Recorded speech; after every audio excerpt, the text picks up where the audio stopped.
Passengers are reminded not to park or leave vehicles unattended in front of the terminal buildings. Unattended vehicles are subject to tow. Se recuerda a los pasajeros que no deben estacionar ni dejar vehículos desatendidos.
Ladies and gentlemen, flight 5412 going to Chicago, item number 13. Look at what you're bringing off. It's going to be kind of a full flight. 2 items only still. 2 items. 1 small personal item underneath seat in front of you. Heavy item in the overhead bin above you. You should have taken this time to select those bags into 2 bags. In the event you check in that 3rd bag, federal regulation part of move, all electronic devices, e-cigarettes, spare batteries, anything that has to do with thy own battery. If you have not checked in the car seat, strollers, walkers, milk box, you need to do so before we board. In between group A and B is going to be our extra time. Family boarding, A-list, A-list preferred in active duty military. Active duty military, cell phone, not for loved ones. Pre-boards, 1 passenger per pre-board only. Pre-boards may also not sit in the exit row seats as well. Family boarding, children 6 and under, 2 adults only, not the whole family. We do sell liquor on the plane. Do not bring liquor onto the plane. Attention in the terminal. This is a general boarding announcement for Southwest Flight 1449 to Dallas Club. All ticket and confirmed passengers. Please make your way to gate A12 to board the aircraft for departure.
olsun anasını satayım.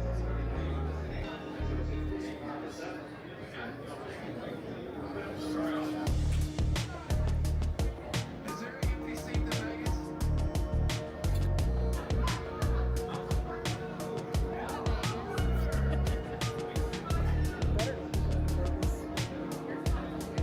Need my extra time, family party, A-list, sailors preferred, not particularly military.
messages shown on the safety information card. Place the vest over your head, wrap the strap around your waist, buckle it in the front and pull it tight. Once outside, pull down on the red tab to inflate the vest. To manually inflate, blow onto the tube at your shoulder. Your vest has a light that turns on automatically on water. Please refer to the safety information card for the use of a life vest on an infant. Flight attendants will distribute additional life vests if needed. We're coming by to check that your seatbelt is fastened, your seat back and tray table are in a full up and locked position, and that your carrying items are completely under the seat in front of you and an overhead bin, leaving the area around your feet completely clear.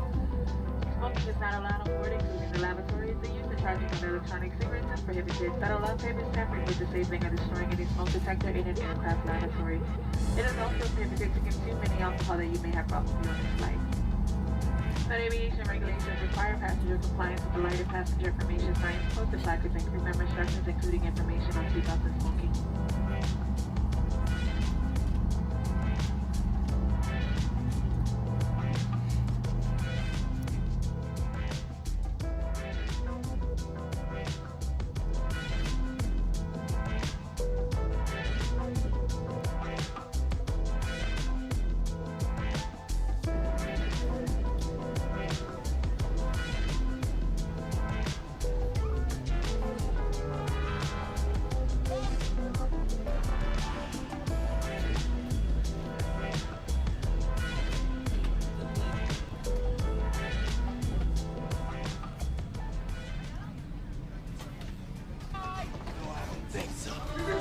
Crazy!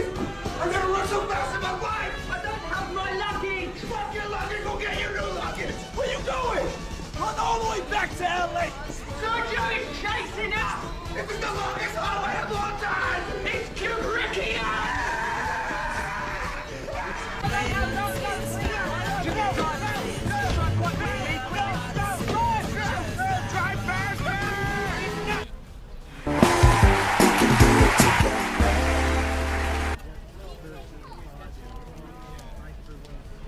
You understand?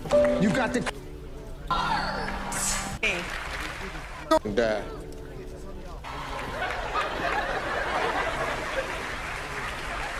Fart!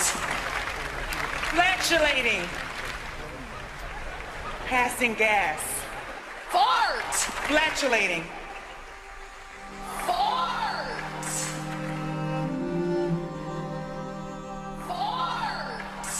Nikki, name a kind of ball that doesn't bounce. Well, I'm gonna go there, and I'm gonna say maybe men's private parts.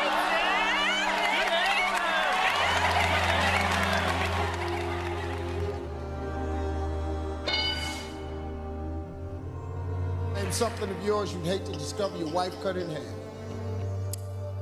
His tallywhacker.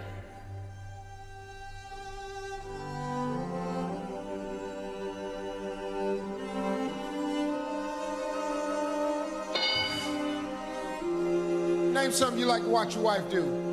Me.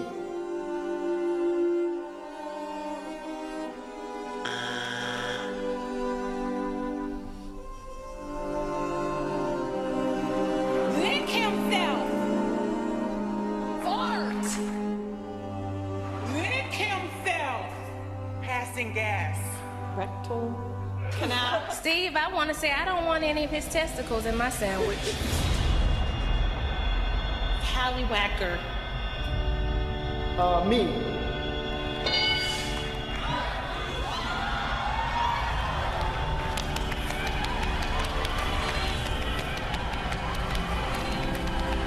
I don't want to host this show no more. I pass gas all day long. I don't want to host this show no more. I don't want to host this show no more. And it's good gas, Steve. It's good. It's real good.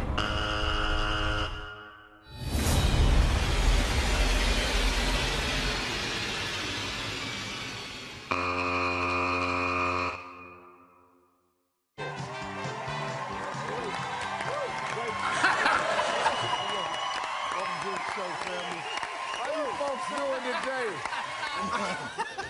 Fill in the blank. I love to play with my what? Steve. Yeah, say it. Say it. What is ding dong?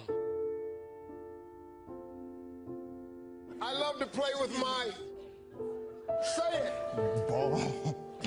Balls. Jimmy, name a part of the body that often itches. Say it. What are testicles? My father always told me, he said, son, when you think you've done all you can do and you can't do no more, do some more. Your butt. Do some more. Name a nickname people use for a body part. Tush. Do some more. Name a nickname people use for a body part. Wee wee. Pee-pee, Steve. Rump. Balls.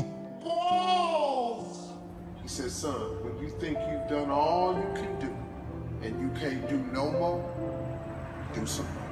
I'm gonna say boobies. God is just waiting on you to pass the test. But you have to stay with something and go through the test to get to the end. Testicles. Ding dong. Wee wee. I'm gonna say... Flight attendants, prepare the cabin for takeoff.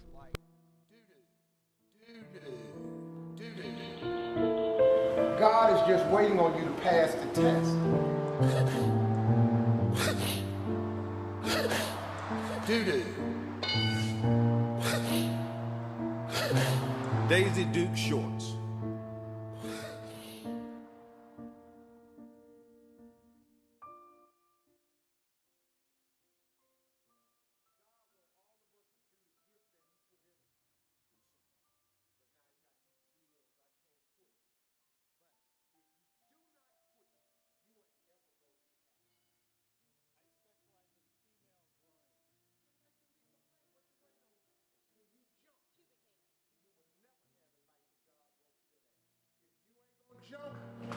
Man, you got to jump. Just jump. Let's go. If you do not quit, you ain't ever gonna be happy. My father always told me, when you think you can't do no more, do some more.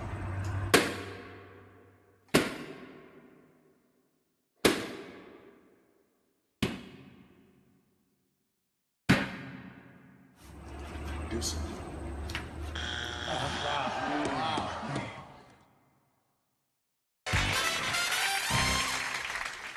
Hi, Steve. Oh, hi, Nancy. Hi. I get up at 2 o'clock in the morning to go to work, and sometimes I forget my bra and panty. My question to you is, with your busy schedule, have you ever left the house and forgot? Oh, hell no! So you know how people are always doing something to make a couple extra bucks? But did you hear about the guy who was willing to sell his testicles for $35,000? He was willing to sell his testicle for $35,000. I know cash is king, but there has got to be a limit, right? Right? Hey, Steve. Hey, Steve. Hey. Anytime we try to get intimate, whether it's kissing, holding hands, or on the couch, our dog, no matter where she is in her house, she comes and finds us. Oftentimes, she bites my husband's head. Listen. This dog, whatever we do, she gets in the middle of us. If I try to and even grab a little smooch. Oh, hell no! All you hear is your... And that's not coming from us, that's coming from the dog.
How you doing, folks? Appreciate you being with me today on this beautiful Friday. We're out of here, taking the LAX to Newark Liberty, all the way to the other side of the country. We got special people on board doing a special flight here, folks. Thank you for being with me on this fine Friday. Kick back and relax. This is your captain speaking, the American Anchor Baby.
It's going to be a fun flight today. Not too much serious things.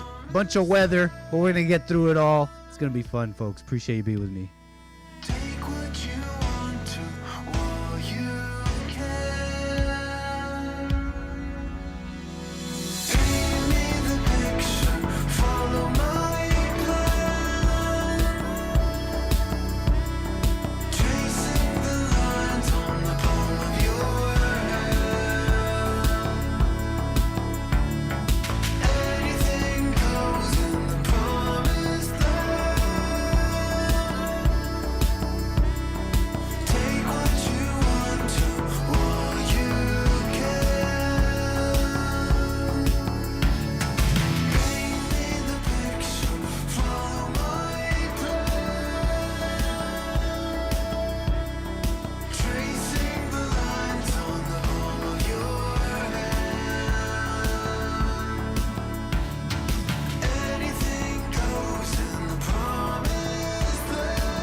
Absolutely amazing, folks. Thank you for being here.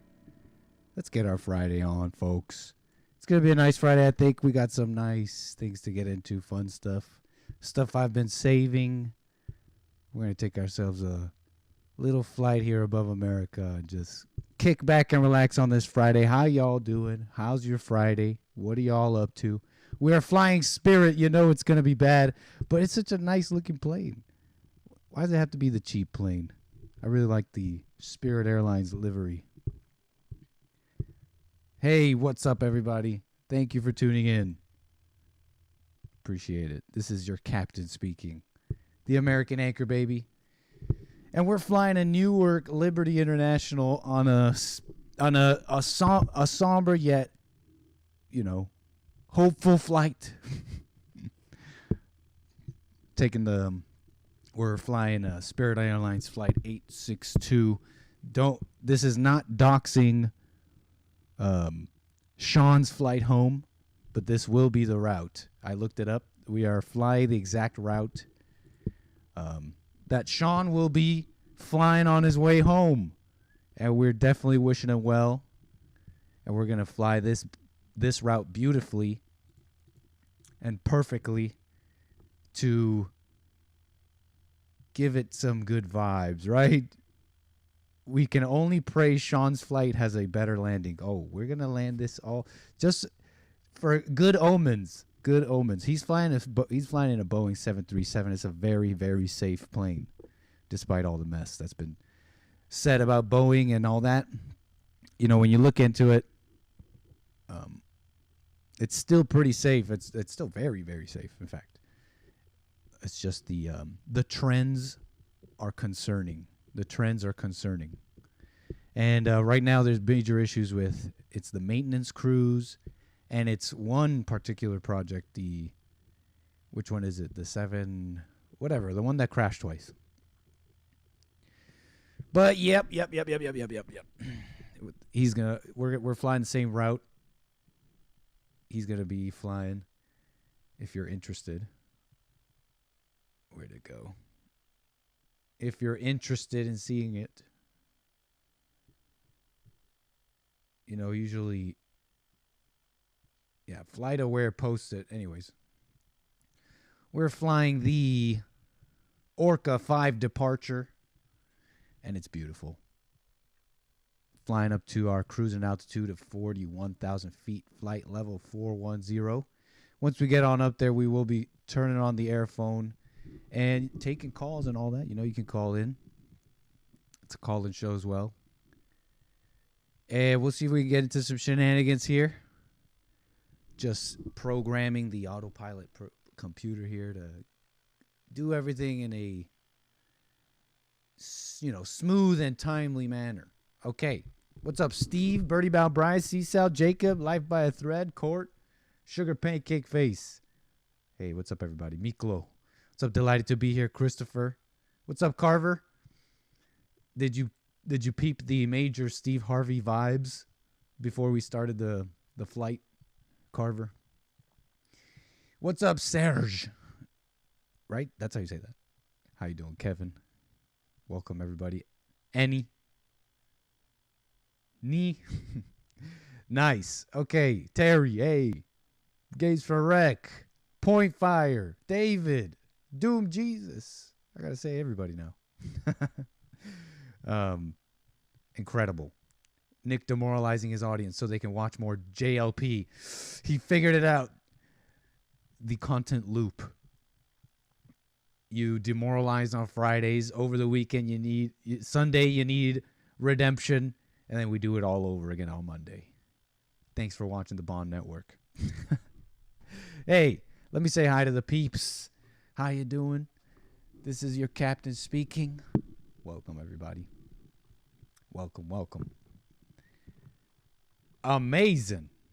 Let me do something here, because now that we're up pretty much close to our cruising altitude, now that everybody's happy, fat and sassy, flight attendants are coming down for service, peanuts are being handed out, you're looking at the front. There seems to be a door and a area that's blocked off. Looks real luxurious. You see people of class and happenstance, which is not the word I thought it was, walking into this lounge-looking area. You know what that means, folks. Please. Enjoy the Ballers Lounge. Please, people of significant baller status, please enter the lounge now. And you'll know that you have reached this status because you bought a first-class ticket. AKA, you super chatted, you supported the show today. Thank you for that, Terry Strange. Terry the Strange One. I need more room for these beta legs. Thank you, Terry. Please sit amongst the ballers. Kale Samogi will not be forgotten. In you go. Amazing Asia. I know this is a coffee right at the end of yesterday's show, so you got in by the skin of your teeth. Amazing Asia, if you're here. Thank you so much. Appreciate it. The Hake Report. We got top contributors. GMD Jim, Coffee Talk with Sandra, Aries 1. Please make your way to the Ballers Lounge. The Hake Report is there already. Snacked up and relaxing. Dang, do we separate women and men within the Baller Lounge? They work, we lounge. What's up, Alias? How you doing? Modern gentleman. No, it's co-ed, yeah. Ballers, if you notice, mingle, Like Trump, like Trump said on The Apprentice, that he's got a lot of experience with that. Okay, and at the same time, it's brought him a lot of trouble. But anyways, you gotta be mingling. Okay, you can sit. You can look. Maybe you don't have to mingle. You don't have to mingle. To be honest with you, because we also have private rooms in the Ballers Lounge. Private rooms are available if you like. So please just make your way wherever you like. You got plenty of leg room. Bottomless drinkies and snackies. Let's go. Dang, we can't talk freely as men in the Ballers Lounge. Yeah, you can't even smoke in the Ballers Lounge, okay? This is the Ballers Lounge you get. This is the modern America you get. What's the private room ticket? No, you get access to your own private rooms with a first class ticket. No levels. We're not separating the ballers. Okay. This is the Ballers Lounge you get, okay? You can't even smoke. You're telling me we want to be free men talking. You can't even smoke in the Ballers Lounge. This is all I can do. We're flying Spirit right now, Spirit Airlines. This is just what we got to do, okay? And we please do not forget our friend here, Slobs. Slobs, please make your way to the Ballers Lounge and enjoy the seat, enjoy the space. Very nice. Appreciate the support, y'all. I do appreciate it. Okay. Flying beautifully here, about to hit 41,000 feet in the air.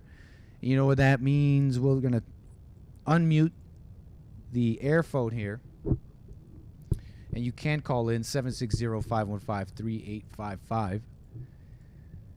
I did tease some stuff. I was teasing something this week. If you're not smoking on Spirit Airlines, what are you even doing? So what was I talking about? I was teasing. Early in the week, I was talking about Diddy a little bit. And they brought on some rapper onto CNN, a rapper from maybe a bygone era, maybe. Cameron. And they brought him on CNN to talk about Diddy. Hey, what do you got to say about Diddy? That was your guy, right? That was your friend. Is that the same guy you knew? What do you mean? I'm not watching another man. I'm not worried about that. Anyways, Cameron was on CNN. And I came across this legendary interview that I was teasing between Bill O'Reilly and Cameron about gangsta rap. Is gangsta rap hurting America's children? It's kind of an interesting thing to watch today and looking back at the conversation they were having and America and I don't know, just where it was, I guess, where people were. Bill O'Reilly. Can't say I grew up watching him or anything, or I know he's he's in the, what, is he a Hall of Famer? Can we say he's a Hall of Famer in politics, Republicans, etc. Radio, talk radio, political commentary. Hall of Famer. I know I remember seeing that video of, we're doing it live, that's how it's my first introduction to him in the internet. Anyways, he has Cameron on like almost like 2 decades ago, like 2003. Fox News is gangsta rap hurting America's children. And he brings him on. He's like, okay, all right, fellas, we're going to have a nice, intelligent. He introduces him. He's like, so we have Cameron. He's a rapper who raps about pimping and bitches. All right, fellas, we're going to have a nice, intelligent discussion. I'm watching this thinking, I bet you I knew what people were thinking back then. That's racist. And then, like, the other side, what like, what's incorrect here? Pull up your pants. And it's kind of funny to see I don't know how to put it. I don't revel in it. Maybe a little bit. Maybe I'm shallow. But you can have facts. But if you got a loud black person just yelling at you, you can't handle that. And I'm not saying Bill O'Reilly couldn't handle it. I think he did all right. I don't know if he was ready for this. For loud people yell, hey. You get flustered. Hey. I didn't know I had that in me. Why am I so flustered? I thought I was calm, cool, and collected. Bomb, bool, and belected. What's up, Omid? I thought I was Bick and Bool being bomb. But then I met Cameron. And, it's also an interesting, how should I put it? Maybe a case study a little bit in dealing with people. I'm just laughing at it too. It's just kind of funny. Reynolds Elementary School in Philadelphia, Salome Thomas L., told us he believes gangster rap music is extremely harmful to his inner city students. So we decided to get Grammy nominee Cameron, who raps about pimping and bitches and among other things, and rap producer Damon Dash, a co-founder of Rockefeller Records. Is that Illuminati? Is that Illuminati stuff? Damon Dash. I gotta talk to Hassan. Together with Mr. Thomas I L. met Dame Dash actually on a plane with Jesse once. It's a ninja sign. Okay, my bad. I actually met Dame Dash on a plane once, and it was so funny. He had a little dog with him, and Jesse was like, "Hey, aren't you?" Because I pointed him out, right? That's the guy that Hassan works with. Jesse's like, "Oh, you got a little dog." I forget exactly how it went down. It was a pretty cordial conversation. So he said something about his little dog, and that was it. Not that he got me, but that was just the end of the conversation. He did tell him, Hassan comes to my church. And Dame's like, Hassan? Church?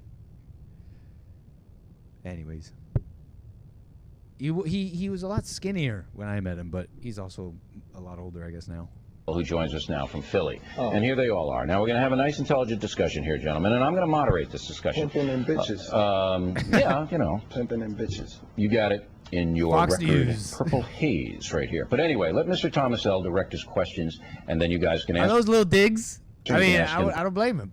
That's a fact. Purple Haze. Questions or whatever you want. Go ahead, sir. Yeah, dog whistles, intelligent. Can we have an articulate conversation, fellas? Yes, good evening, gentlemen. Hey, how are you? Good. I'm a big fan of yours. I grew up on hip-hop. Thank you, I'm a little older, so, you know, I was I around refuse to believe this is real. This is real. DMC fan, KRS-One. Yes, sir. But I'm always promoting the positive of rap. I mean, Jay-Z's an excellent example of someone who's has started his own label, who's an entrepreneur. So always promoting that with my young people. But I spoke to some students today in preparation for our conversation tonight, and they were just so excited about the fact that I will be conversating with you guys, but also began to talk about the impact of the rap business on our young people, and many of them talked about how they understand that it's to sell records and it's for promotion, but there are many young people. This is what made Fox News huge. They've lost their way. Interesting. I heard Jesse today say something about how Republicans wouldn't go into the black communities. Let's talk it out. Let's hug it out, bitch. Who are affected by the lyrics, by the example, the videos. They talked about how Ludacris, many of them knew about a video that Ludacris has where there's strippers and lap dances and those kinds of things. And these are 11, 12, 13-year-old students who are very aware of what goes on. And I was just wondering what your thoughts were on whether you thought you really had an impact on the lives of young people and whether you thought it was negative or positive. Cameron, why don't you go ahead? At the end of the day, yeah, you got an influence on it, but so do movies. Like Perfect right/left imagery. Yes, slobs. I wonder if you're seeing what I... Anyways. Me, I'm just an author. So what I do is I write what goes on in the ghetto. I'm not a liar. So if what I tell you goes on in my album, that's what goes on in the streets of Harlem. Now I'm like a reporter. When you look at the news, you don't get mad at the person reporting the news. A lot of influence, I think, go to movies. A lot of people look at the movies and then they react. The kids that killed them kids, and where was that? They like Columbine. Yeah, you feel what I'm saying? I don't think they were listening to rap at all. I think that was more like a Marilyn Manson jump off, like. Wow. See, it's interesting to see this always kind of in the underneath the surface, whether it's a rapper, whether it's seems like any walk of life.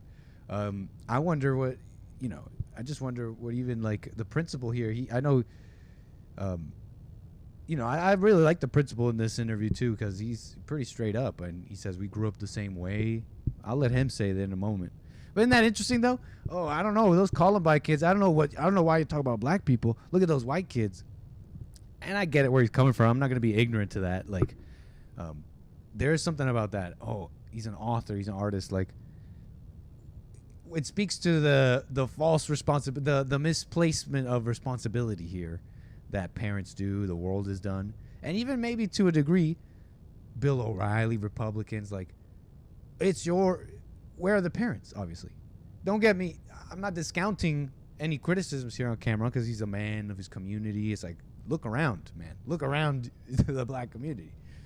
Maybe you could do some positive, but hey. Gotta say, though, I wonder, stolen valor, that's probably an epidemic in the gangster thug world.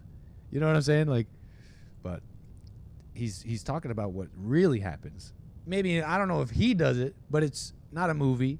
It's not a joke. It's they really like that in some areas of America. Okay? You want violence, huh? Oh, let's go to the Congo. Let's go to the... Well, okay, maybe some of those areas are pretty crazy, but then there are American cities. You know what I'm saying? Anyways. No. Can I maybe interject? If a 11-year-old were to imitate Cameron, what they would be doing is becoming a CEO of their own company, controlling their own destiny, taking a bad situation and making it good. Tell him, Dame. He has a... Oh, YouTube. You know, they do this thing where you can't even ad block, which I get it. I should be happy about that, I guess. Okay. He sold a lot of records. He's acted in movies. I feel like he's a positive. He has a cologne. I have a clothing line. You know what I'm talking about, Dave. Well, no, he's an entrepreneur by his own right. If you have a child who is unsupervised, and then Mr. Thomas L. has to try to teach, right, and he's using four-letter words inappropriately, he's dressing inappropriately, he doesn't have value of education, then that kid's in trouble. Who's to say what's inappropriate as far as dressing goes? But on another level, when Arnold Schwarzenegger was the Terminator, he was shooting up half of everyone in sight. It's a cartoon, though. This is more real. The Terminator is not a cartoon. This is real, though, isn't it? Well, no. Life, everybody's rap is This is real. It's not a Terminator cartoon. All right, Mr. Thomas L., what else do you want to ask these guys? You didn't let me finish. That wasn't very fair. All right, go ahead. Well, let Mr. Dash finish. Now, we're talking about the good governor of California. That's right, and I'm telling you his movie's a cartoon, whereas this rap stuff is real life. But you said if there's hold on, Cam. If there's an unsupervised child, how is he to know whether it's real or not? How is he to determine what's real and what's not real? Who's to supervise him? All right, so you think that the Terminator movies are just as damaging or more so than gangster I would have to say being that there's a visual, and being there's no explanation to him, and being visuals on these rap videos too, though. But what I'm saying is it's glorified. You see, the difference is this is real, obviously. I get where Bill O'Reilly's coming from. He's absolutely correct. It's just for me, looking at this years later, this is 2003, to look at this at this time, it's just funny. It's like the comedy is in the both sides, where Bill O'Reilly's like, you think a Terminator movie is really that harmful? But then it's like the other side of the coin is then gangsta rap music is a million times more harmful. We can quantify it. It's as they're listening to it more, they're more violent. No, they're just representations of what's going on. Gangsta rap is it's kind of more at the end of the conveyor belt here. You know what I'm saying? It's kind of like more at the end of the production line here. And so it's funny, the focus, I guess. I'm not discounting Bill. Just seeing it years later. No justification for all the shooting that goes on. So if he's reporting what goes on around the street, he's a product of his environment. Not to say him, but he's reporting what is a product of his environment. How is that wrong for him to report that? Gentlemen, let's be honest. Gentlemen, let's be honest. Who do these kids relate to more? You, someone from the inner city, or someone from another country, or someone from the suburbs? Let's be quite honest. Let's be honest. You came up the same way I did, the same way millions of these kids do every day. We're growing up in a fatherless society. We're growing up, a lot of our friends, your friends, my friends, didn't have a lot of supervision at home. Most of the time they were at our homes. We had good parents. We had parents who didn't allow us to do or watch these kinds of things. But these children, in the movie industry, believe me, I'm a critic of the movie industry also. I think that these kids are watching too much TV, period. But my issue is that when you rap about what these children relate to because it's in their environment. You've already stated that they don't know your story because you're a CEO, and I agree. But see, you don't promote that, and your company doesn't promote that. They promote four-letter words. We don't promote entrepreneurship. We don't promote positive and positivity. That's all Dame's doing, right? I'm making it cool to be smart. Right, I'm making it cool. Wait, let me. I'm making it cool to be a businessman. It's not about business. It's about business for you because you feel like it might give you better ratings to portray something negative within the image of hip hop. It's not negative to be a businessman. It's not negative to take care of the economy around you. It's negative to make money, Mr. Dash, if you hurt children. How do you hurt children by promoting to be an entrepreneur and a CEO and to do right by? For example, you're looking at a principle. Why you don't want to let him talk?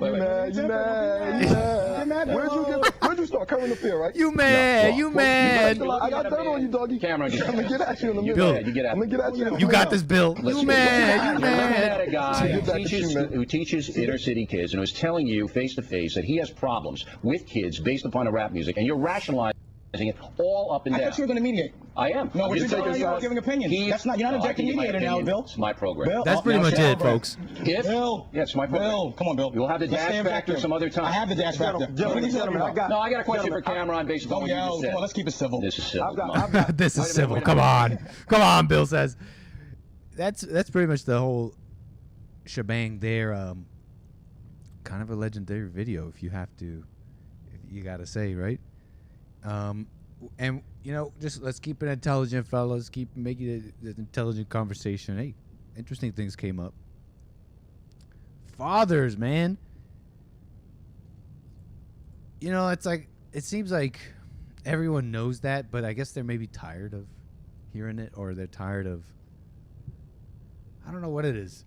How can you be tired of the truth? How can you be tired of the right thing? What I'm getting at is that it seems like all sorts of people coming up with all sorts of reasons. IQ. Do anybody know who this Bronze Age pervert is? I don't know much about him. I've seen some negative commentary on him. And I just don't know. It's not like I saw him before this negative commentary. Maybe around on Twitter. But okay, I don't know. He's some right-wing guy on Twitter is my impression, and he's he's on the intellectual right wing, maybe underground. Anyways, some posts here going viral, sort of, amongst the intellectual right. So this guy here, VB Knives, says, if you put a gun to my head and ask what remotely plausible intervention would actually raise TFR, meaning total fertility rate. If you don't know, the stats say they're pretty bad, except for like Venezuela, Ecuador, and Africa. It seems, if you believe it, that they're pretty bad. This person says, my answer would be a very significant progressive income tax on a childless/empty nest adults, which is directly redistributed to parents of minors as cash payments. So redistribution of redistribution, communism, right? And it's like shocking in the comments because this is supposed to be the conservative side. So he's like, if you put a gun to my head, I'm going to say something crazy like this, because this is what he says. When I say very significant, I mean it. Like a 50% marginal rate for high-income dinks and seniors. A dink is double income, no kids. And that's basically people with no children. Not starting a family. 50% of your money goes to people who are starting families. This is what these are the ideas the right is coming up with. You know, it's desperate times, Nick. It's desperate. This tax would have to be so aggressive and rapidly progressive as to make dual income earning entirely negative return. Like at the end of the day, the dink family with 2 incomes of $100K each would have less real net income than a family earning $75K from one income. I mean, to some maybe it's like, wow, this might make sense, Nick. Aren't we pro-family? I don't know. We're not thinking about it. Bronze Age pervert here commenting on this says, the dissident proposes brave new means of imposing racial communism. The measure suggested here would not lead to increased birth rates for anyone worthwhile, he says, but only subsidize beige underclass increase. He's basically saying, you're just going to subsidize all these immigrants and making a bunch of families and babies. I'd like to see just once one of these dissident social conservatives propose a sane family planning legislation, such as 50% tax on single moms below an IQ testing threshold. And this is what I'm getting at. I hear all these ideas going around. I hear all these grand ideas. I like, hey, whatever, let's talk about it. I'm not being closed off. Call me simple. Call me a simp, call me simple, call me whatever you want. But let's bring back the family and then talk to me about IQ. Bring back fathers, and then I don't want to hear anything about IQ till we do that. I mean, tell me if I'm wrong. You can call me. The family is destroyed. Did you see that Candace Horback's interview today with Jesse the former porn star, married and all that. Hey, she's a smart lady. I like her. Women used to vote like their man. Alignment. It was a no-brainer. It was a no-brainer.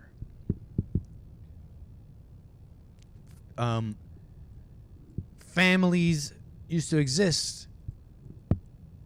Black women used to be married more than white women, I heard once. So I'm just saying.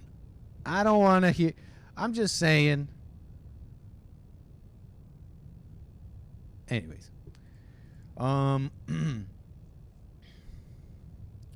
that's that on that, I think.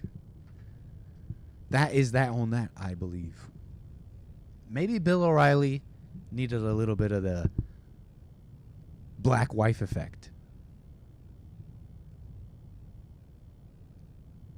I think maybe Bill O'Reilly,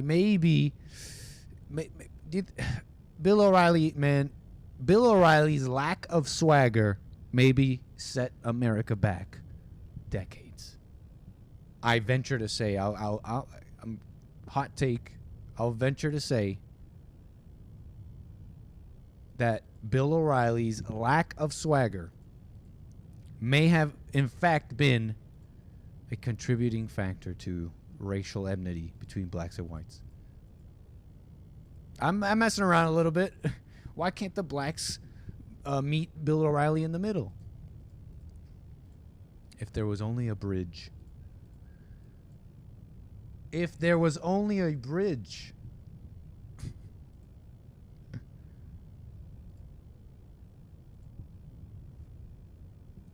I've met you have a darker wife. Yeah. Pretty much. Yeah. Safe to say that. Safe to say, yeah. Yeah. Beautiful lady, very charming. Bridget, is that her name? Brittany. Brittany. Yeah. This is comedian, you know him maybe, Theo Vaughn. Would love to have him on with Jesse. He's talking to Matt McCrusker and the black wife effect. Brittany, is that her name? Yeah. Yeah, did like just growing up in Philly lead you to that, you think? Dude, I don't know. Kind of a chocolatey bride, since I was a little kid, it's almost, my only theory is, because in grade school, I like dated a Mexican lady. And I've dated everybody. I've dated, like white ladies, everything. Yeah. But that was definitely, that was something I was drawn to, or black women forever. But my only theory is my mom was like super Christian. She still is. Super Catholic, so she blocked like MTV, VH1, all the music channels except for BET, because she didn't know it existed. So that was the only music channel I had growing up. So in my formative years, I just watched rap video after rap video, and I think it might have formative years, rap videos, some sort of effect. Yeah. So that's Bitch my only better theory. have my money. Wow, that's so interesting, dude. Is that why I'm a little bit black? I mean, I have genetics for that. You've seen those. You've seen my DNA. Yeah, dude. I remember I made love to a woman who was pretty much black. Right. And see, Nick rap messed him up. Yeah, it was definitely, there was like more in the muscle or something. I don't know. You were impressed by the experience. What do you say? Pretty much. She was like, she said she was black. I believed her. True. True. It's a little strange to hear people talk like this, not because of racism, like in the colloquial sense, I'm racist. It's funny to hear this kind of not being racist, though, in a sense. Are you following me? I'm not fucking looking at paperwork or whatever. I'm not fucking prove it. Yeah, no. My Whoop bracelet was like, blick. It pops up on there. Yeah, I just, what, for me, they definitely won out for me as well. They won my heart. Collectively, they won my heart. Really? Yeah. I don't know what it was, man. It was just like, yeah, you like what you like, And yeah. I think I was afraid probably of black girls growing up. They had a lot of the black girls in our Let's talk about your mama. Town and stuff would get knocked up by the black guys at a young age. Yeah. So all of our black girls disappeared at around 13 years old and got pregnant. Yeah, and they come back and they're different. And then they now. come back and they're just different, or they just like Yeah, they have a child now, or they have like baby milk on their shoulder or whatever. And also, I think they had to defend themselves against like black dudes in their town or whatever that were like trying to get with them when they were young. Yeah. So I think they were more into the whole like communicating with guys nature. So I think like a lot of times they would. Like they were just more advanced. Like the black kids in our school were more sexually advanced. They just had sex earlier and stuff. Yeah, so I yeah. think that was intimidating. The black girls were intimidating because they had more experience. Yeah, That's actually true. Okay, grew up in Canada. If you know, as you know, I born in America. Moved to Canada as a kid, and moved around like a lot of different schools in Canada: Toronto, Mississauga, Hamilton, and this is 2003, right? So 2000. I mean, not this. The Cameron interview was 2003. Must have been like 9-10 years. Really, the first years I'm in Canada. We're living in an area called Thorncliffe, I think. Yeah, like Thorncliffe, East York. I was going to elementary school, and there was these black girls. We had these. There was a couple of black girls. There was like, in my school, I lived in this, one of the first elementary schools I went to was in this like Filipino area. Like it seemed more Filipino and black. But anyways, and the black girls at that school loved me. I remember that too. I remember the black girls at this school really liked me. And it's true what he's saying about the sexual thing. Look, I think I could be wrong about this. I think my first kisses, because my first, I could be wrong. It may not have been my first. I think my absolute first. What was my first kiss? I'm like going back into the mind here. I'm like searching the archive. I gotta say, it may have been the first. It was a double. It was a twofer. A 2-for-1. These two tall black girls. They were twice my height. We were walking home, and on the way home, we had like the different buildings where I lived in one apartment building, they lived in the next one, and the bus dropped us off. We're walking home, and there's this like weird parking structure thing, and they take me into this dungeon. How do I show you this? Is there a way to see this? Thorncliffe. I kid you not, they take me into a dungeon, and they plant. I remember, anyways. There's the building. That's 55 Overlea. We lived at like the tippy top. It was awesome. Come on, Google Maps. Oh my God. Okay, yeah, you go down this way. That's the TTC. There, yeah, you go up this way. Oh no. I'm sweating all of a sudden.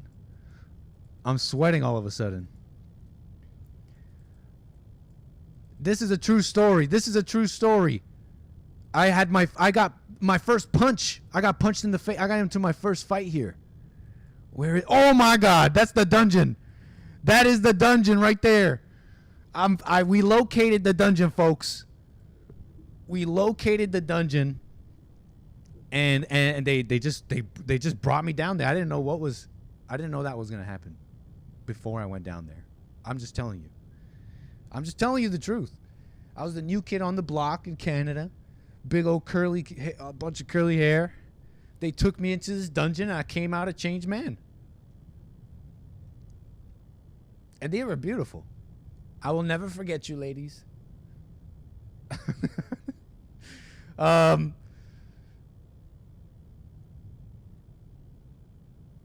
They were lovely. They were so nice, but very aggressive. Amazing. So here I got punched first time ever. There was this kid right here. So there's this kid in the building named Carlos. Okay?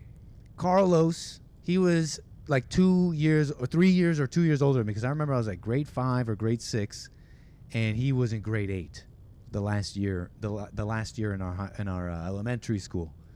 And I remember we got off the bus, and we'd sit together because we lived in the same building, And I got to know him a little bit. He's the bad kid. He was the bad kid, and I remember he went into here and he found a couple of cigarette butts. I thought it was disgusting. And he smoked these cigarette butts because he's like, I'm bad. I'm smoking cigarette butts. And then one time, he even had a joint. He even had a little joint in his hand, and I slapped it out of his hand because I was like a little Christian kid. You know, I was not so into it. I was a little bit of a nightmare to take to church. They started leaving me behind. And it wouldn't be till later in high school that I would meet that girl who I would give up Christianity for. I'm saying it dramatically, but if you know, you know. Anyways, look. Carlos takes this freaking anyways, one time why did we get into a fight? I can't remember why he punched me, and then I got really mad and I punched him. And I'd never been punched in the face. And then I went up and I lied to my mom about what it was. Nah, I just fell. But she knew what it was, and it was a big mess. It was a horror show. Who did it? Let's go to his house. Da da da da da. It was just a fight. Anyways, sorry. Just had to relive that, I guess. It's true. It's funny. Sometimes you talk to a black guy. He's like, I got head when I was 10. And you're like, what? Where does Jeremy Butts fit into all this? Oh, my first bully. Jeremy Butts. He was friends with Carlos. He was old. He was older like him. And I'd go over to Jeremy Butts' house, his apartment, with his mom. Single mom. Huh. And he was black. Carlos was Colombian, actually, I think. And I always went over because I wanted to play Dragon Ball Z Budokai. And they would bully me. Jeremy would bully me. He would bully me, but I didn't care because I wanted to play Dragon Ball Z Budokai. I didn't have a PlayStation. And then one day I heard his last name. I heard his last name was Butts. It was over. It was over. When you came out of the womb, when you were born, the doctor didn't know which side to slap. I said something like that, and his face changed. It was incredible. I couldn't believe it. His whole face changed. All the power was gone. It was shocking. Anyways, that's it on that, I think. I was showing you something, though. The black wife effect. Theo. I think we're done with that guy. But it's real. It's a trend, basically, on TikTok. They're saying it's very powerful. Effect is real. Look, Okay. I don't even have a take. I'm just reporting the news, okay? This is something that needs to be studied in universities. I don't believe in much, but I believe in the black wife effect, and soon you will too. This is me before I met my wife. I look like if Machine Gun Kelly was anemic. I look like Water Gun Kelly. Who parted my hair? Moses? And how do I look like a little boy and an old woman at the same time? Like, this should be an illegal build. Enter the black wife. Which I do every chance I get. You can't tell me that's not a miracle. You can't tell me that's not an improvement. What? Do you see this? He still looks the same, says Sugar Pancake. Call me a leaky ceiling? Because I got the drip. This one's just a thirst trap. He got the drip, though. Did you hear him? I'll give you a sec. Okay, we can move on. The black wife effect? Give it the Pulitzer. Give it the Nobel Prize. Give it an Oscar. Give it a Tony. Make it an EGOT. Okay. Evidence. Before.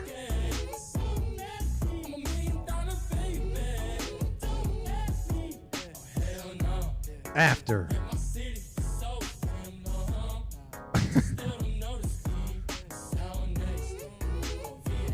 Out of control. Drip out of control. Okay, they even got the Asians. They even got the Asians.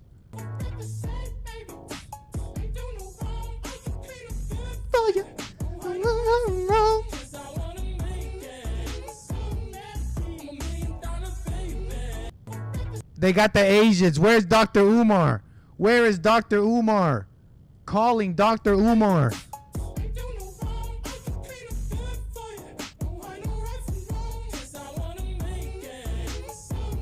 Calling Dr. Umar. Who do you know in your life that will benefit from the black wife effect? Let them know. Let them know that they too that they can. I'm just reporting that. I'm just telling you what's happening out there, folks. Okay. We got a caller here. We're about to get to calls here in a moment. Hold on. Caller, hold on. A nerdy white guy marries a black woman, and then Calling Dr. Umar. Look, this guy's talking about daughters of Israel. Hold on. black woman, and then because he married the black woman, he becomes cool. Because we got to get into this, right? Because while all this global economics and war is going on, these are the trends on TikTok that's distracting us. So let's deal with this. Deuteronomy chapter 7 verse 3. Neither shalt thou make marriages with them. Thy daughter thou shalt not give unto his son. Read that part again. Thy daughter thou shalt not give unto his son. So the daughters of the children of Israel, you so-called blacks, Hispanics, and Native Americans. Whoa! I heard this before. Someone called me to tell me that I'm one of the Israelites. The daughters of the children of Israel, you so-called blacks, you so-called Hispanics, and Native Americans should not be given to the other nations. That's in Deuteronomy, man. Say it again. Steve, no, the lines are not muted. It's just I'm almost done. Call me back if you were trying to call me. We'll get to calls here. But it's in the Bible. Israel, you so-called blacks, Hispanics, and Native Americans should not be given to the other nations. Read on. Nor his daughter. I respect the Israelites for that, though. You know, there's something about that I respect. Maybe it's shallow, but there's something about like Kendrick telling Drake not to use the N-word, as stupid and as race hustly as it is. There's something about like, you know, ain't nothing wrong with being with your own. Shalt thou take unto thy son. And just in case you black men think it's all right, it ain't all right for y'all to take on these white women either. Read. For they will turn away thy son from following It's me, in the Bible. that they may serve other gods. So you're gonna end up serving other gods, like so-called Mother's Day that's coming up is another god. That's interesting. Another god. He calls Mother's Day another god. I wonder if he even realizes what he said. You will. That's in the Bible too, no? You will worship other gods and all that. I believe maybe God was God talking to the Israelites then? Is that not what happened? Yeah, all right. 760-515-3855 if you want to talk to the Acre baby. Yes. Incredible. Where were we? Everybody want to be something else. What the? Interesting Irish repub. Everybody want to be something else. Jesus is everyone's color. Every culture's color. Every race's color. Jesus is that. Anyways. Old Testament player, get with God in his new program. Go and forgive and stay still. You'll see. Interesting court.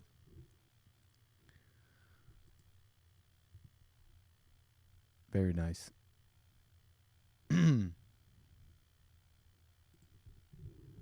We're in the cockpit, and everything's great. No complaints here. Call from. And we got a caller. Caller, your name and where you calling from? Hey, Steve Strack from Jersey. Steve, how you doing, sir? Thank you for calling. I'm doing well, man. All this stuff that you're talking about reminds me of Napoleon Dynamite when the brother meets the black woman online, and they she comes and meets them and like drips them out. Yeah. Yeah. That's so good. Yeah, So I didn't growing up because I grew up in a city. I didn't get the black woman effect, but I had the Latina woman effect, and it's kind of the same thing. That is too funny, man. Yeah, but so like I don't know. You grew up in Canada, so I don't know if you really had too many like Puerto Ricans and Dominicans. They're a little bit they're a little bit more feistier. Big time. Yeah. But no, we didn't have that in Canada. Can't say we had do too much of that. Go ahead. Well, no, because the thing that you were bringing up is like, black women, as crazy as they are, and even like Hispanic women and everything else, like they still have a loyalty to, at least in my perspective. Like I haven't seen it yet in my life where they do still have a loyalty to the man that they're dating than white women do sometimes. And I think what happens is that like they get it's like a fake loyalty that they want to be in control, that they're getting this sense of, they can direct you, do this, like dress you up, bring you around the family, say that they've brought you into the culture and everything.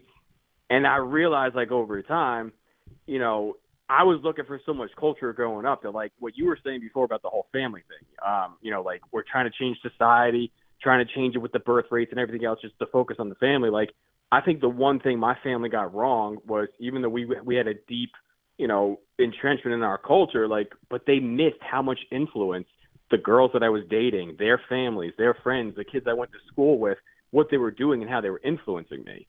And I think that really, kind of kills things if you go into like an inner city and you're trying to have a family, but there's so many other cultures that are just taking kids in different directions. And if the father can't, bring the kid on a straight line for them to see that, you're just going to exhaust everything all the time. They say you like what you like and all that. It's an interesting thing to consider, though. It's like something out of you. What am I trying to say? Like out of your control. So it's like what's coming over you in those moments. But right. Hey, interesting stuff. Same here, man. I had I don't know if it's the women or something, or just not being close with the family. Or just like a judgment of the family. I remember even young, I used to say this to myself. In fact, now that I think about it, growing up, I used to just say it, and I think I would just say it, but it was so unconscious. I would say, I don't want a Latino woman. They're too this or too that. I remember saying that young. So and let me guess, didn't you just say you got one with one? You gave up your morals? I returned to the father. Wait, what'd you say? Oh, yo, that was not. That was a. What are you asking me? That was a girl in high school, and she said she was an atheist, and I was like, oh yeah, me too. Yeah, God, who's that? That's all it took. Yeah, I hear you on that one. But the one thing you were saying about like being tired of the truth, I understand what you're saying, because that's actually something that's on my mind, and that's what I really want to talk about. Is it's not that, like, from my perspective now, what I'm going through is, it's not that I'm tired of the truth and seeking and trying to live right. Is I'm tired of reading other people, like that conversation you just had about Twitter of the BAP guy. I don't really know too much about it, but the constant talking about truth without, what's actually been implemented in terms of social rules or laws that have gone towards the truth? It's just been all talk. Yeah. I can't see if there's anything. It's our so-called enemies, which now these days I'm seeing it differently. You understand me? The Democrats, they're quite effective if there's anything happening legally. Absolutely. Even if you look at a local municipal, like election or something, they're out there. I'm getting stuff in my house for the people in the election to vote for them and all this stuff. And I'm like, well, where is everybody else? They just talk about the truth instead of like walking it step to step. And I think that's what I'm really tired of, is hearing all the conversations. So it's like, I'd rather just kind of go my own way. If that stuff's in my path, just deal with it then. And I think it's just, the right is almost shooting itself in the foot by having these constant conversations, unnecessary content sometimes. Not saying like, Bond or any of the other good stuff is unnecessary, but sometimes it's like 6-hour podcasts about stuff no one's listening to. Yeah. Come on. No, it's true, man. And I don't mind that being lobbed my way at all. I'm trying to always refine. It's not even what you're saying. That's not important. It's this preaching thing, man. It's like the right is full of preachers. And it's funny to see. Did you see the Fall State thing with Candace Horback? No, She I was saw a former the porn trailer for it. star, family lady. Now as a podcast, and I know there's been recent news where other former OnlyFans porn stars turned Christian. I even brought it up on my show. This lady was quite clear, and it made sense what she was saying. And I bring her up to kind of juxtapose it with the right wing and the red pill, and it's like this lady could, in my opinion, really teach a lot of these people something. Definitely check it out. But she spoke quite clearly about love, marriage, about being uncomfortable, God. Anyways, I'm trying to describe the difference here between the preachers and the people really working on their lives, and I think you could really tell. Yeah, I agree with you on that. I'll definitely check it out. So my last question is then, because I was listening to the Joel show yesterday, I caught it at the end, and he was saying what's wrong with the Christian culture, and it's actually it's exactly what you just said. I think it's not evangelism in itself has become like its own religion with rules and practices, and like people meet up to talk about like their win score of how many people they've brought to the church, and and how they do it, and like the tips and tricks to do that. And I think that has been one of the biggest downfalls to Christianity, because to your point, it's like they're always talking about preaching and preaching and preaching, and then what's wrong, and then very, very hidden within all that content will you ever find somebody saying, well, hey, here's how you do it, aside from all the buzzwords of just give up your life and be a believer and accept Jesus Christ as your Lord and Savior. Like, how do you do that? And I think that's what really gets lost, and that's why just being real about that, to me, I think it's killing Christianity. It is killing. I was going to say that. It's killing it. It's dead.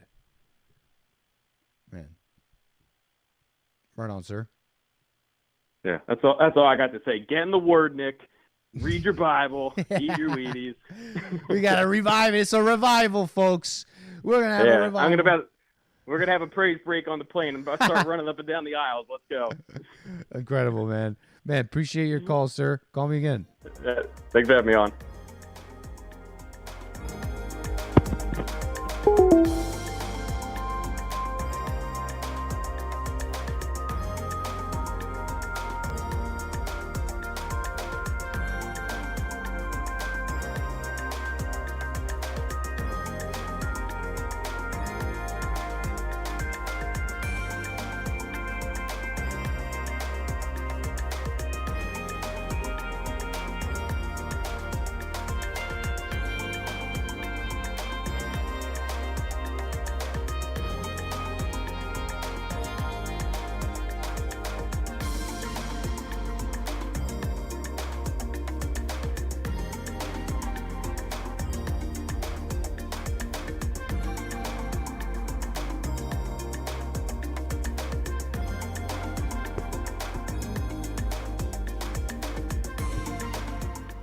It's disgusting. Obama. The people of India. Obama. It's disgusting, Obama. You ever seen this video? Legendary. Going crazy. The people of India are going crazy that President Obama was constantly chewing gum. And then on top of that, he took it out of his mouth, put it back. You can't do it. It's disgusting. It's disgusting. Out of his mouth, put it back. You can't do it. It's disgusting. I don't know. I love that.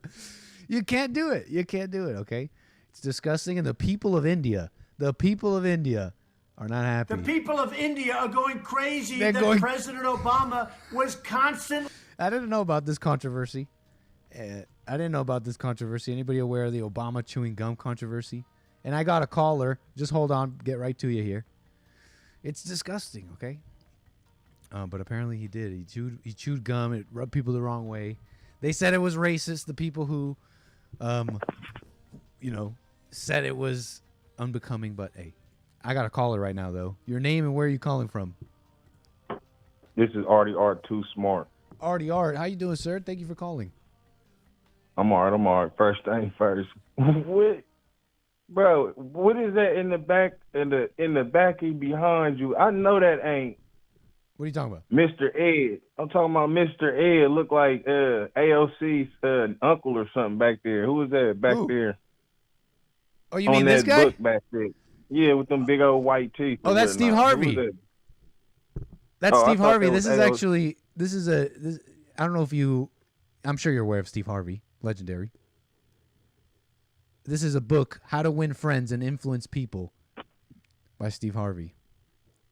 Oh, yeah, I thought that was ALC's uncle for a couple seconds. I was about to say, what? You know, I didn't know he had a book on. This is a rare book, you know. The original is by someone else. Someone sent me this interesting copy of this book that may or may not exist. On the back it says it's got quotes from Jesse Lee Peterson and James Hake. But yeah. Oh, Steve Harvey. Okay, can I let me ask the chat, do me a favor, chat. Can y'all get y'all's feet emojis ready or whatnot? Just have the feet emojis, you know, ready. Everybody have your feet emojis ready because I'm about to. So Nick. Okay. So you rolling with Trump, ain't you? Hello. Huh? Of I course. said you rolling with Trump. Of course. I mean, 2024, we rolling with Trump, ain't we? There's no other way, no other choice. All right, hey, Chad, do y'all got y'all's feet ready? Everybody get y'all's feet ready. Feetsies in the chat.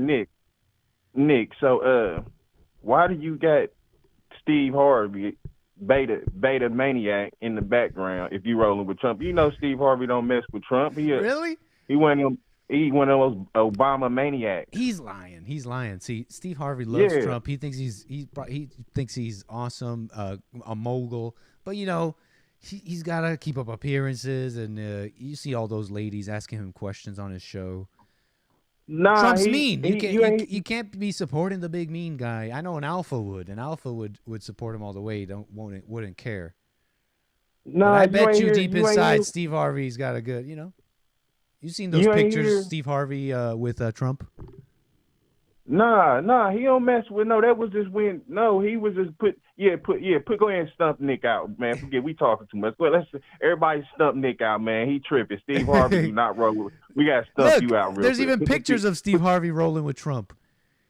If he's disavowed Trump, I don't believe it. He's just doing it for the media. He's just doing it because he has to. Nah, man, you ain't here when Joe Biden got in, or when they showed the clips. They was Steve Harvey was like, man, I was like, he was this quote unquote what Steve Harvey was trying to say is that like, dang, I'm glad Joe Biden got in because I couldn't deal with another 4 years of Trump. He was trying to be funny on a talk show in there. He did like a couple of things. He did stand up comedy behind the stuff and everything, talking about the he was trying to reappeal something. It got that little picture right there. That's why he's saying he made comedy about that little picture right there. He was like, you know what I mean? Yeah. He was basically trying to clown Trump. Yeah. No, Steve Harvey even disavowed this photo too, and that's a total beta move. Let's be real. But I'm not gonna judge him for that. I still find it very humorous to have his book here. I just find it very humorous. You know, I'm rolling with Trump, and if you're not, then get out of the way. Don't get me wrong here. Yeah. Well, we're gonna put the feet on Steve Harvey too. So everybody's going to put the feet on Steve Harvey. Yeah. And Nick for getting infiltrated by Steve Harvey. Steve Harvey can't infiltrate me. I just apprate him. Yeah, he did. Yeah, no, he did. How you let somebody need to turn?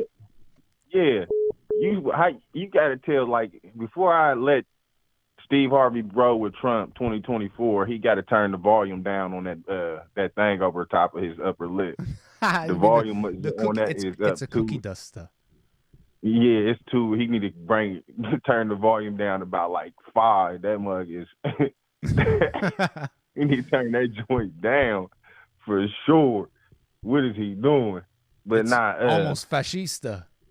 That powerful mustache. But you know You know you've been acting how your shoulders is looking right now. What are you talking about? Your shoulders is looking real beta-ish right now. How am I acting? Why you ain't talking about what's going? Man, you need to take dude down, man. When next time we fly on Nick, I don't want you to be handing no Steve We Harvey love books Steve out. Harvey. Don't slander Steve Harvey. No. Nah, bro. I don't want no Steve Harvey books when I'm getting on the Nick flight, man. Bro, no. You might learn something. How to win friends and influence people. Y'all gonna be like, Art drunk? No, Art ain't drunk. I just get tired of every time I get on the plane, you showing me this dude with this deep mustache on, man. No, I don't want no more Steve Harvey books. So check this out. So why ain't you been talking about the little FBI stuff that we're going on with Trump right now? As far as how they was trying to set my saying that they said that when the little Mar-a-Lago raid happened, that it was something put out in a memo in the FBI that they was supposed to arrest Donald Trump like on some aggressive. I'm trying to make sure deadly I don't, force. I heard about this. Yeah, deadly. Do you have any deadly force type stuff? Saying that was they was trying to basically put a hit out on him or whatnot with the feds or whatnot.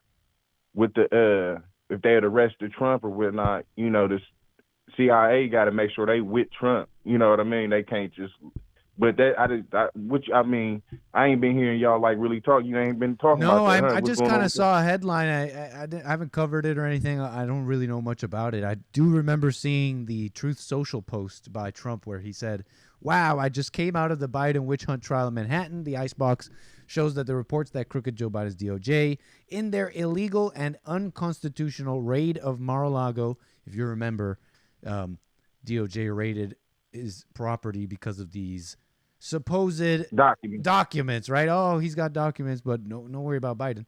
They apparently authorized the FBI to use deadly lethal force, according to Trump.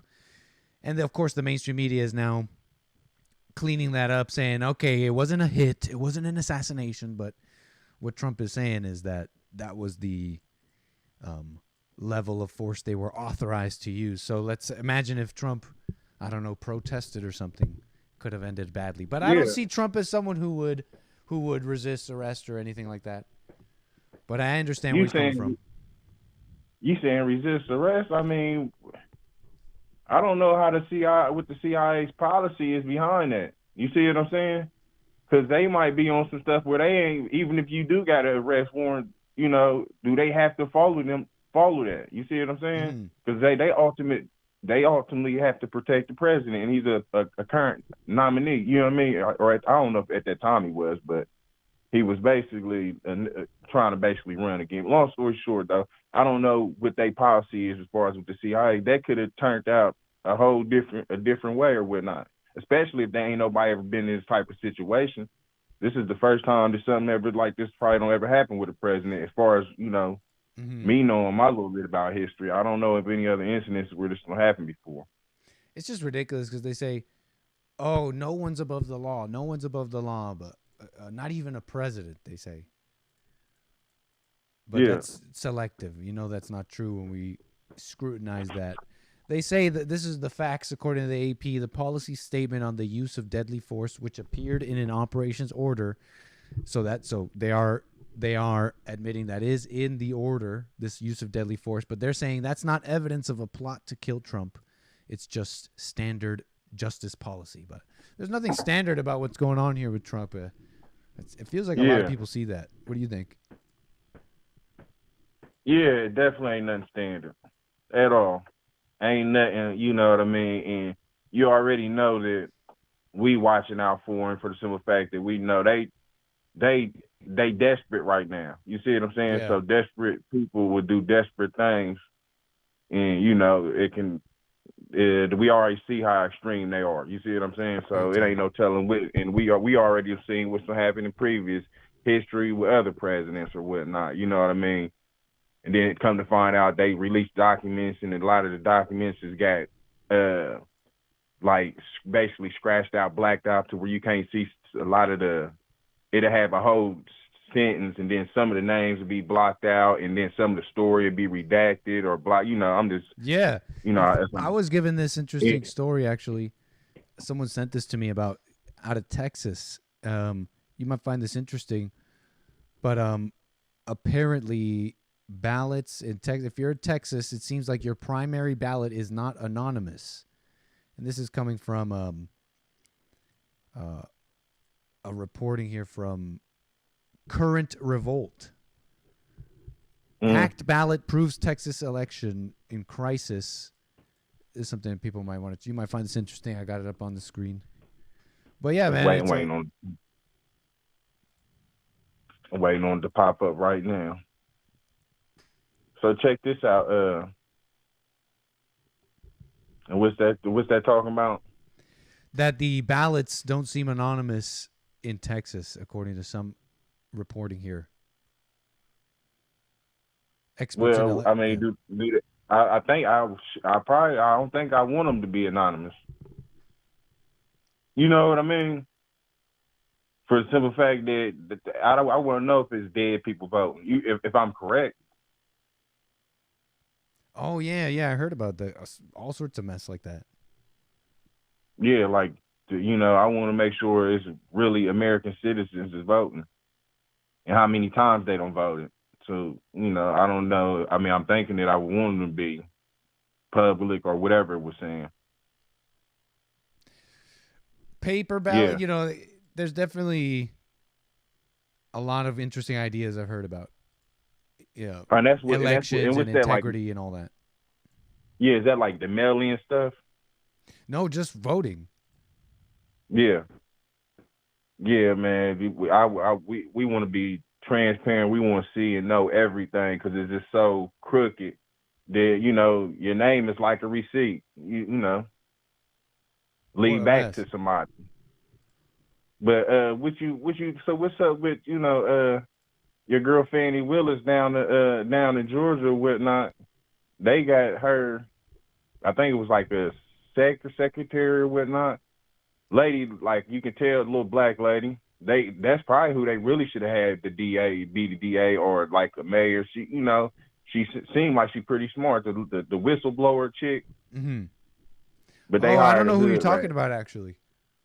Fannie Williams or Fannie Willis. The DA in Georgia, Fulton County DA. Yeah. And she's a whistleblower, you said? Yeah. She the one they should have. The whistleblower looked like she the one that they should have be electing probably to be the DA or a mayor or something. Yeah, because Fannie Willis was elected. She won her re-election or whatever to DA. You got to wonder. Did she win it? Yeah, because the public votes on that, and Fulton County voted for Fannie Willis to remain the DA. And I gotta wonder, is there anybody who really cares about, let's say, like, I don't know, corruption, crime? It doesn't seem like that matters, as long as it's someone who says, I'm here to reform the justice system and whatever. That's enough. Nick, real quick, I'm just responding off what you was just saying. What was we just talking about on the last call? That I mean, if you seen all this stuff on the news and you like, well, damn, how the heck? Like, I'm pretty sure if we seeing Fannie Willis doing this ain't the first time this has been going on. You see what I'm saying? That's what I'm saying. If I'm seeing this, I'm knowing you seeing it. You just might not be. It's like a Lil Wayne song to where you like, damn, man, that's so slick and fly what he said. I could have said that, but don't nobody ever say it but Lil Wayne. You see what I'm saying? Mm-hmm. What I'm saying is we both seeing what's going on with like corruption right here in front of us. How you expect the public to be like, oh, I'm gonna go ahead and follow the law? Just like you were saying with your little analogy on the little the store analogy, where you were saying if everybody's stealing out the store, do that mean that the store has rules? Well, technically, the store does have rules, but who wants to be the only person standing in the thing? Like, hey, stop at the door. So let's follow the law. Let's follow the law. Get punched in the eye. You know what I mean? No, I think I'm following. Yeah, with no enforcement, where is there anyone who's going to follow anything? You're just leaving the door open for degeneration, right? Slowly get worse with crime and all that, because that's how human nature is. You just with no law of the land, no block. I'm just also interested in how the public can see that happening. No law of the land. You know, not even worried about Fani Willis and any controversies. I know that there was some weird stuff with this special prosecutor and all that. Before you even get to all that, because you don't even have to worry about someone's personal life like that, you could just look around you. Fulton County, you see the DA letting out all these criminals and all that. You got to wonder, how can the public still vote for that? Fat preach. Yep. And all this is revolving around, like, if you sit and think about this, even listen to what's going on, that the federal government gave all this money out, and it was for, like, the underprivileged kids or whatnot.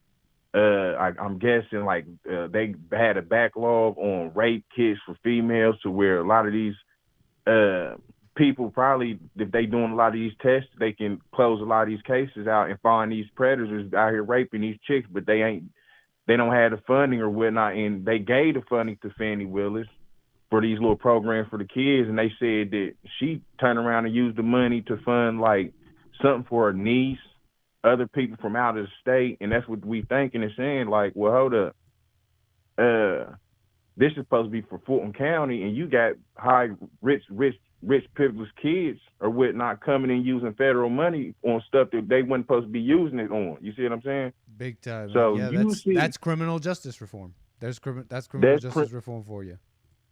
Yeah. So you got, just like she said, the black chick said, the whistleblower said, that was around the time when you were seeing the stuff Jesse Lee Peterson was showing, the water boy stuff, where the kids was running up to the cars with the water. All people was getting shot. The whole bunch of little stuff with little kids down there was happening. The whole time, Fani Willis over there cuffing the money, spending on stuff that she ain't supposed to be spending on, just messing up, stuff that could be going to the underprivileged kids, to where they could have possibly not been getting shot. And long story short, I just find it's awfully funny that she up here doing all this stuff, and then you trying to come after Trump. Like, if you ain't the fall guy and she don't see that she the fall guy, or the fall girl, it's over with for her. She's son. But I think I understand. They'll be willing to throw under the bus. Oh, special prosecutor, this or that. You're the DA, but we'll ruin all that as long as you go after Trump. Yeah. Man, Art, I appreciate that. And can you call me again? Already. I'll catch you later. Right Thanks, on, Nick. sir. We rolling with Trump. Yes, sir. Call me again. All right, bet.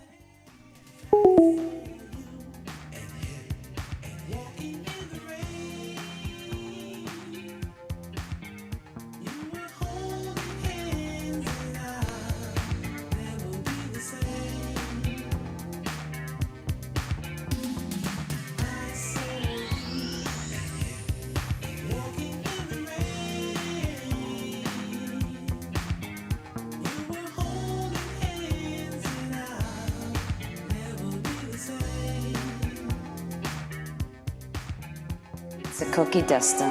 We call them cookie dusters. It's a cookie duster. Can I touch it? Can you touch it? Can I touch it? Can I touch it? Can you touch it? Can I touch it? Hell no! Oh, hell no! Hell no! Is this the black wife effect? And then we're done with this. Girl, nasty, up in a nasty, nasty, nasty. Is somebody gonna match my freak? Is somebody gonna match my freak? How to make love and get down like this? Match my nasty. I got stamina. They say I'm an athlete. Is somebody gonna match my freak? Need somebody. How's he doing that? Technique. Is somebody gonna match my nasty? Pillow talking got my throat raspy. If you keep up with me, I'll keep on coming. Black wife effect. If you do it too good. No, I think the guy's gay, actually. Get a dash, does it feels like heaven when it hurts so bad, baby, put it on me. Look at that move. Like it just Okay, we were done with that. I think he actually is gay. That little white nerd in glasses is loving that. I'm just saying, it's impressive. Chewing gum, and then on top of that, he took it out of his mouth, put it back. You can't do it. It's disgusting. Look, Donald Trump, McDonald's. We're making a little segue here. We're making a little segue here. McDonald's. You know he loves McDonald's. Or he bought a whole bunch of McDonald's for people. He has the Diet Cokes, Big Macs, America. Let me show you something here. Let me show you McDonald's and how they win. How they won. McDonald's won, public health 0. Morgan Spurlock's idea was both creative and shocking. Eat McDonald's and nothing but McDonald's for 30 days. I think I'm gonna have to go supersized. Super Size Me shined a spotlight on the unhealthy American diet. I gained 24.5 pounds. The 2004 documentary earned an Oscar nomination for the filmmaker and instant fame. I really wanted to make a film that examined the obesity epidemic in America. He then turned it into a prolific career of movie making. Spurlock died Thursday at the age of 53 from complications of cancer. His brother Craig writing, "The world has lost a true creative genius and a special man. I am so proud to have worked together with him." Spurlock's films and TV shows grappled with the social issues of the day. Where in the World is Osama bin Laden focused on the war in Afghanistan. One Direction, This Is Us took a deep dive into the phenomenon of the boy band. In 2017, at the height of the Me Too movement, Spurlock turned He ate McDonald's. Groundbreaking. the spotlight on himself, Rest in peace. We're not laughing. admitting he had a history of sexual misconduct. Oh, Who I at don't care about all that. After the blog was released, I didn't know that. Morgan Spurlock, the muckraking documentary filmmaker who chronicled a 30-day period where he ate only McDonald's food in the Oscar-nominated Super Size Me, a project that helped raise awareness about the dangers of poor nutrition. Isn't this, like, I remember seeing this movie, actually, and just eating McDonald's, like, whatever. Mickey D's, let's go. Be healthy, folks, right? Have your food groups. Like a burger. Burgers have all the food groups. Just, a little bit of balance and don't go too crazy. That's what's wrong with the American diet, in my opinion, besides processed and other things here that we could talk about. McDonald's did away with the term supersize shortly after. That's true. You used to be able to supersize it, but you can't anymore. And Morgan Spurlock took that away from us. Hey, I'm just playing around. 53 is way too, it's pretty young to go, in my opinion. 53, on a serious note.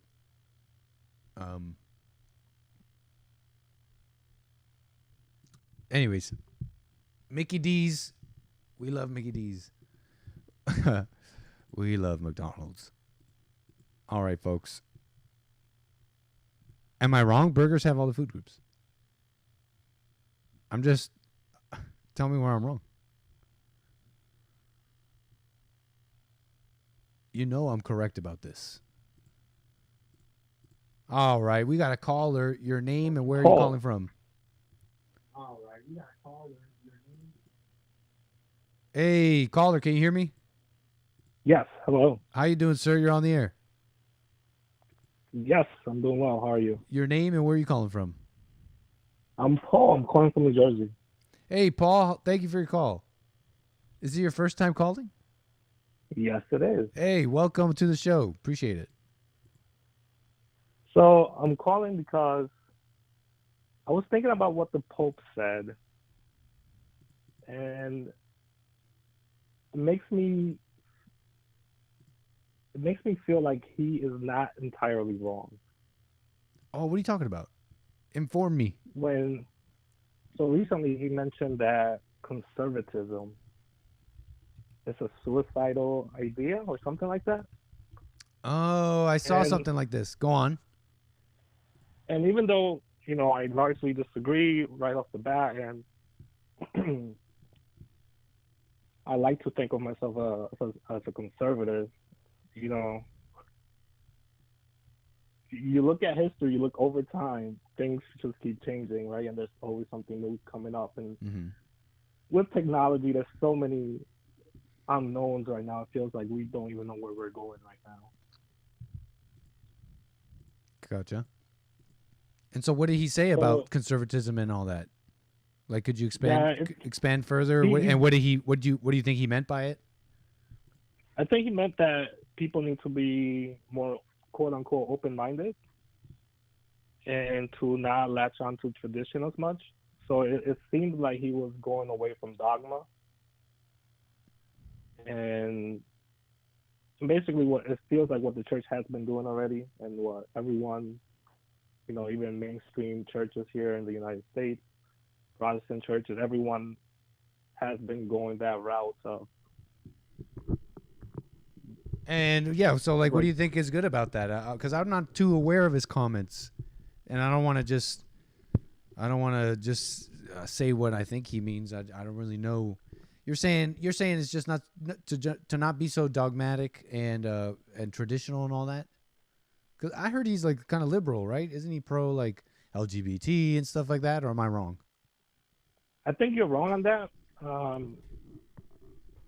He does seem liberal, and honestly, I don't know him that well, right? So I thought you guys were talking about this either last week or a couple of weeks ago when he said it. I watched the shows here and there. Nice. I thought you guys spoke about this, and I wanted to comment on that. I do hear that he can be pretty good on some things, and that he hasn't broken away from LGBT views. When I look at the Catholic Church compared to like almost every other church, they do seem more traditional than most. Mm-hmm. You mean the Catholic Church? But I'm not a Catholic. Right, I broke away from the Catholic Church when I was very young, but I've been interested in what's going on there recently, because it seems like they're very influential still, and they're not entirely as bad as some churches here. So what is it about those comments on conservatism and besides, what is it about that you like? What is it about that you see as good and positive? It's not that I like it or I think it's positive. It's that it's not entirely. It feels like it's not entirely wrong. It feels like things will keep. Tradition is still going down the wayside. Things are constantly changing. It So sounds being a to me like. conservative- I'm sorry. Go ahead. I mean, it just sounds to me like the Pope is saying that that's a good thing, huh? Yes. Well, I'm not sure if that's what he meant. Maybe. But it sounded like yeah, I would agree with that. Gotcha. So he's saying people don't be so conservative. I'm reading it here. It says it's a suicidal attitude. It's a suicidal attitude because one thing is to take tradition into account to consider situations from the past, but quite another is to be closed up inside a dogmatic box. Yeah, expand a little bit. What is it about that you like, that you see as a positive thing? I don't think I like any of it. I just don't know if it's entirely wrong. Oh, gotcha. And what part of it do you see as not entirely wrong? Conservatives in general keep giving grounds. They keep moving in a certain direction. Things keep going more and more liberal. There's really even the Republicans. I think you guys and I agree that they're kind of useless on a national and foreign policy level. They're okay locally. They're good to vote for locally, but in general, we are going in one direction. And conservatives, Republicans, they agree on it. I see. And do you think you see that as a positive or a negative development? Definitely negative. And do you see this turning away from this, what the Pope calls a suicidal attitude of conservatism?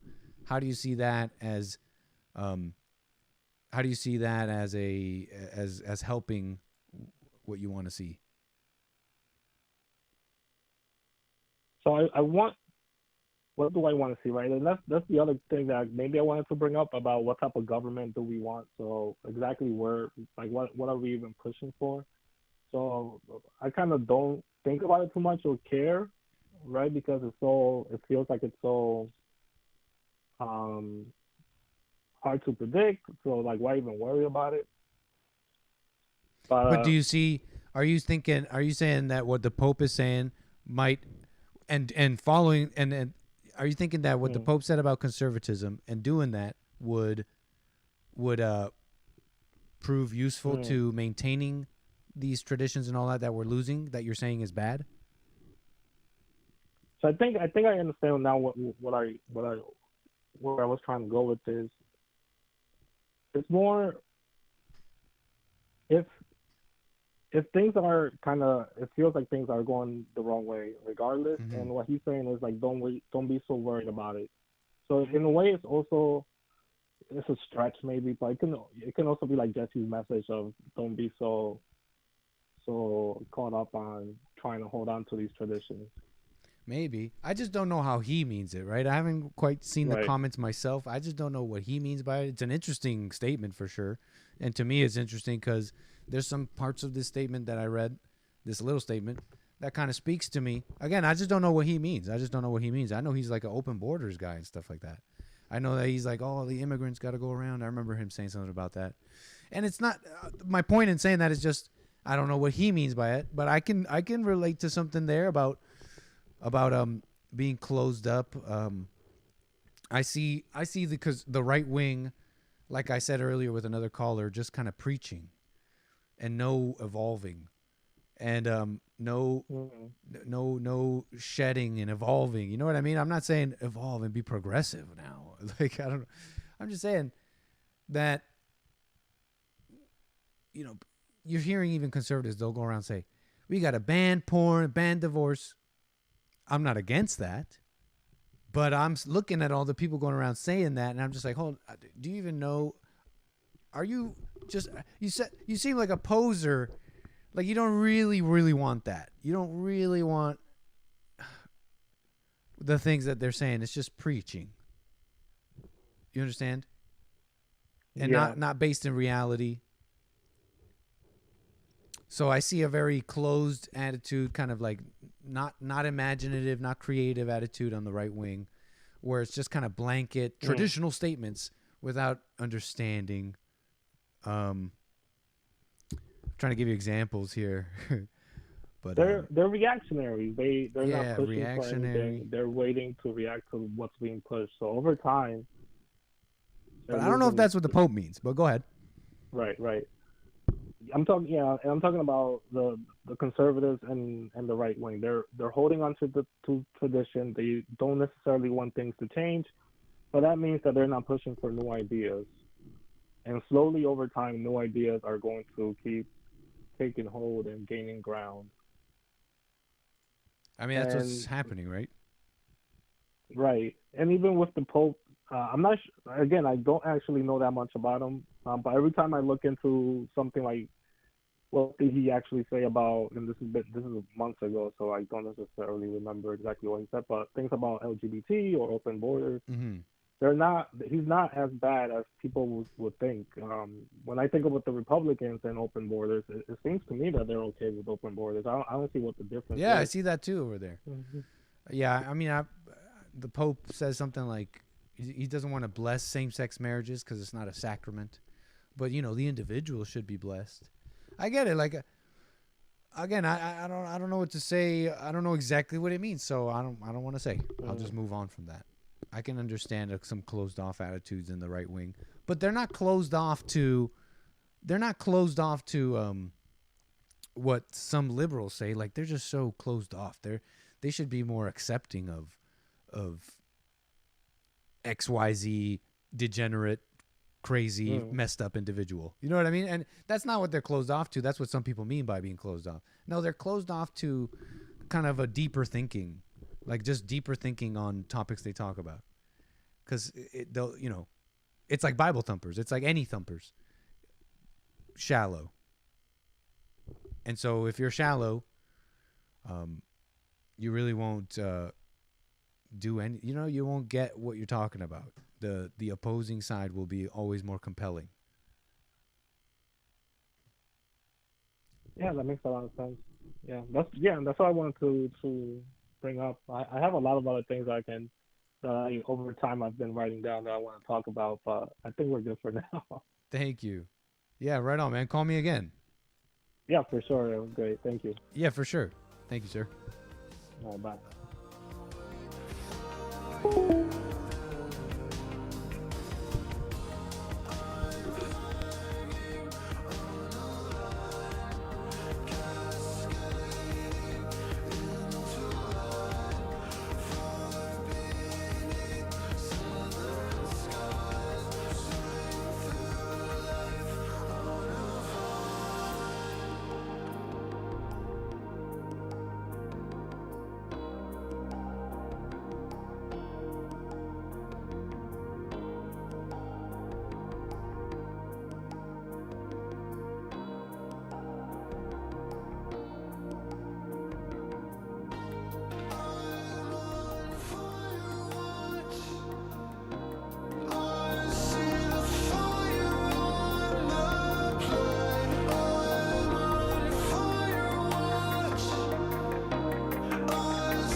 Everybody wants me to have bolder shoulders after that commentary. What's wrong with my shoulders? Quit it. My shoulders are fine. Nick doing dumbbell shoulder presses like, damn, Art.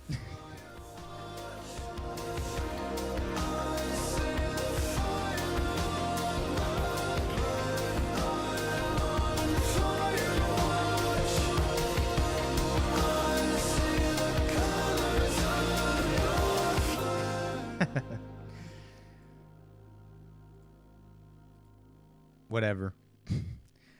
You know, I had this whole thing I put, you know, it was left over from American Anchor Baby. Immigration, basically. The Indians are protesting. You know, I mentioned it on American Anchor Baby. I don't know if I really want to get too into this. It's all this immigration stuff. I'll show you this, though. Someone did a speed run. You know what a speed run is, right? Speed running. It's a gaming thing. You try and beat a game as fast as possible. It's a competition. You can use that for other things. They're saying this illegal immigrant from Turkey has done the immigrant to illegal alien into anti-illegal alien pipeline speed run. He speed ran it. In fact, the moment he crossed the border illegally, he assimilated, and here's the moment. Did you have to pay a cartel? Yes. How much? Around 10,000. 10,000? Yes. In fact, the American people is right, completely true. Who come into this country, they don't know. Well, okay, I'm good, but how if they're not good? How they killer, psychopath, else? No guarantee of that. Why, like no security, no security check, no background check. No security. This is an illegal who just crossed. He's pulling based ladder puller upper. Check, no background check. You're worrying about pulling up that ladder as soon as he could. Who's crossing the border? Yes. Of course, me because I'm like people are not look normal. It's just not right. Did you have to pay It's just not right. He's not. It's just not right. Give him a show. Give this man a show. So quickly, someone give this man a show on the Bond Network. No, wait. We already got that niche. Hey, I'm the anchor baby. Okay, not you. I'm the anchor baby. Okay. Based illegal is the moment he crosses over. This is a speed run. You've witnessed it. Incredible turnover here. But it can't go without saying here that even the illegal here is like, holy crap! Look how easy I got in. You guys got to fix this. It's crazy. It's out of control. Frankly, are not fiscally responsible. And this guy, who's some person in Congress, is telling us in plain English the mess that they're doing. We, frankly, are not fiscally responsible in this House. We you don't say. Near as much taxes as we spend in benefits. We're able to do that without too much harm because of the role of the U.S. dollar as a reserve currency. We have fiscal policies that would make Argentina blush, but we're able to do it. The crypto bros see the incredible amount of money and power the U.S. government has. They said crypto bros. by being the world's reserve currency, and they say no, they want to appropriate them from themselves. They say no, the reserve currency, the State Department, and the Fed have way too much power. They're playing SimCity with us. They're letting them in. They're giving them social security numbers. They're keeping the Ponzi scheme going. But no. The crypto bros, all these, he's saying it out loud. We're fiscally irresponsible, but we can be irresponsible and do all this stuff that nobody wants us to do because we are the reserve currency. Fiscal policies that would make Argentina blush. Someone get Milei. Que viva la libertad. Que viva la libertad, carajo. Incredible. And in Prince Edward Island, which is a little island, the smallest province in Canada, there is a controversy brewing. They are embroiled in a controversy in the Prince Edward Island. If you don't know anything about Canada, historically, it's like a little bit of a European Union. The English came, the French came, they made their areas. The Scottish came, Nova Scotia. New Scott. Okay, that's what happened. And then look over here. The PEI, the Prince Edward Island, that's where the potatoes come from. Scots, Irish? I don't know what to tell you. I'm just telling you the facts. Potatoes come from here, PEI, and there's a controversy brewing. Okay? Canada's smallest province, PEI, has become the first to push back against mass immigration. The Indian community in PEI is not taking it very well, threatening hunger strikes to the death. They're going to just,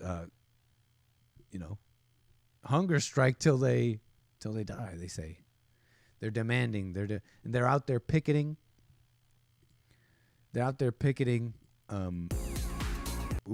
They're picketing. They're saying, we fight back. We need to be grandfathered in. They're saying they deserve to be in Canada. They deserve to be permanent residents. What you got to understand is that the controversies centers around the Indian students. So they came to Canada for an education, they say.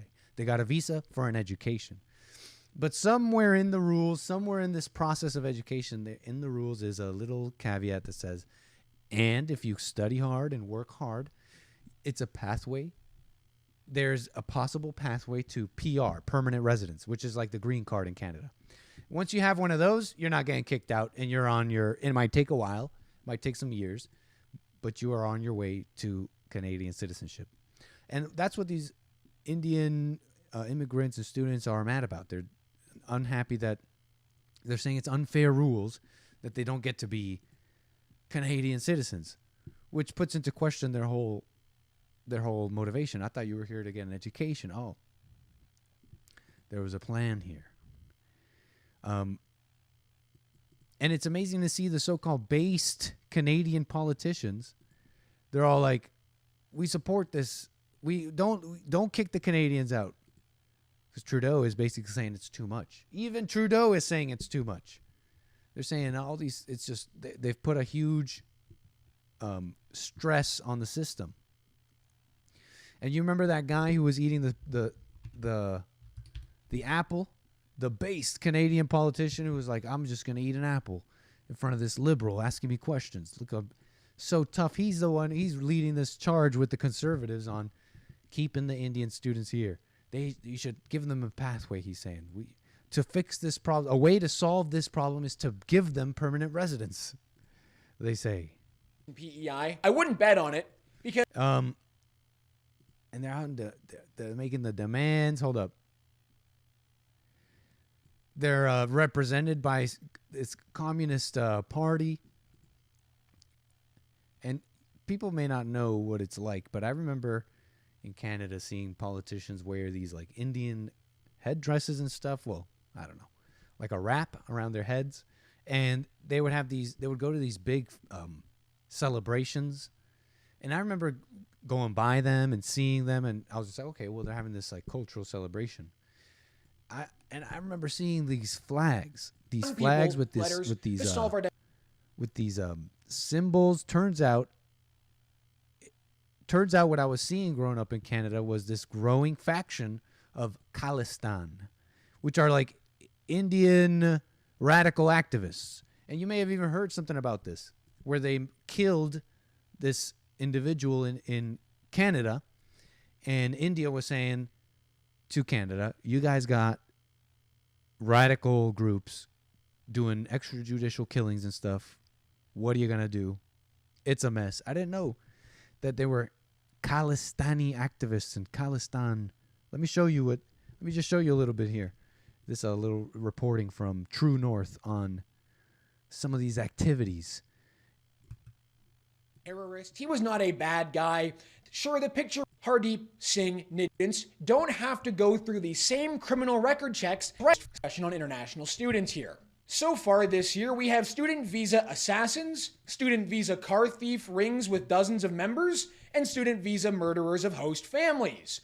Wonder what other wonderful diversity will show up unvetted. That's right. International students don't have to go through the same criminal record checks that other newcomers to this country have to go through.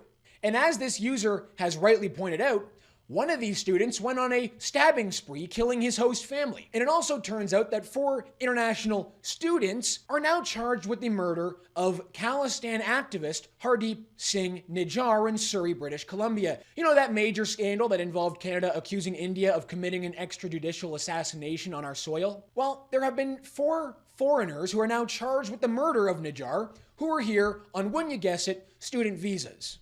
Now, we've been told in Canada by Khalistani activists that Hardeep Singh Nijjar was just a local plumber. He was not a terrorist. He was not a bad guy.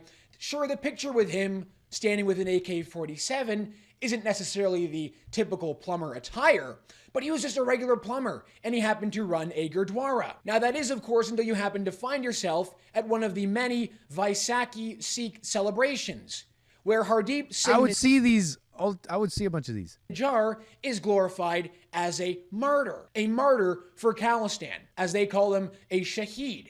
His picture, Nijjar's picture, was also beside a picture of a man named Talwinder Singh Parmar. Now, for those that aren't aware, Parmar was the mastermind of the Air India bombing, the worst terrorist attack in Canada. Parmar is regarded by some to be the worst mass murderer in Canadian history. The Air India bombing. The Air India bombing.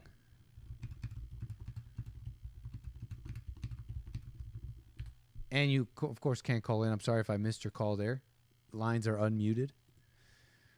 1985, 329 dead. They say the worst terrorist attack. Canada. A bomb exploded in the cargo hold of the aircraft of Air India Flight 182. The bomb was concealed in a suitcase. Pretty nasty stuff, you know. It's an incredible story. A little bit. Why do you It's an incredible story. Right, while we get that loaded up, let's please welcome a couple few, at least one new baller. Please make your way to the Ballers Lounge and join the Ballers. In fact, a few here. We got Carver. Says he tried to warn us about machine gun robot dogs. I tried telling you. Someone tried telling you. Vasco with the back-to-back super chats. Thank you. Says, watch the Trump supercut about his friends. Whose friends?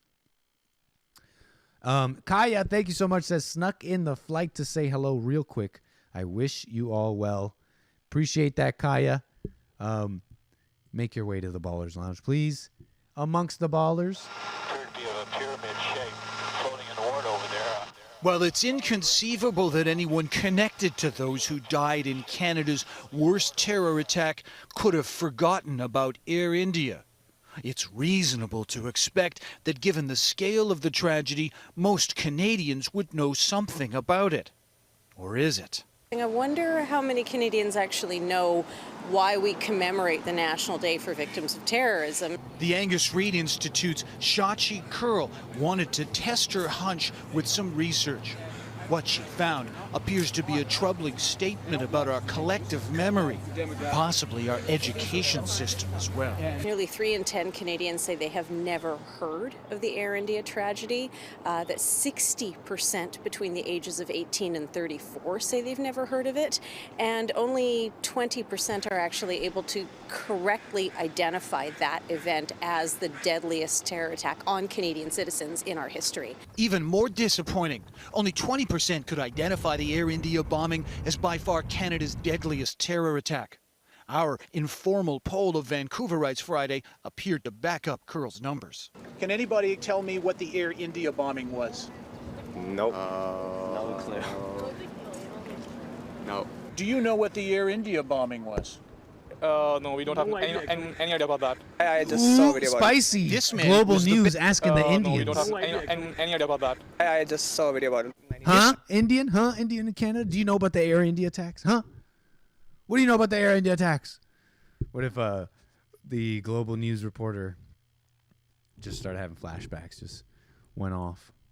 What do you know about the Air India attacks? Man was the best informed person we spoke with, but his knowledge came courtesy of YouTube, not from school.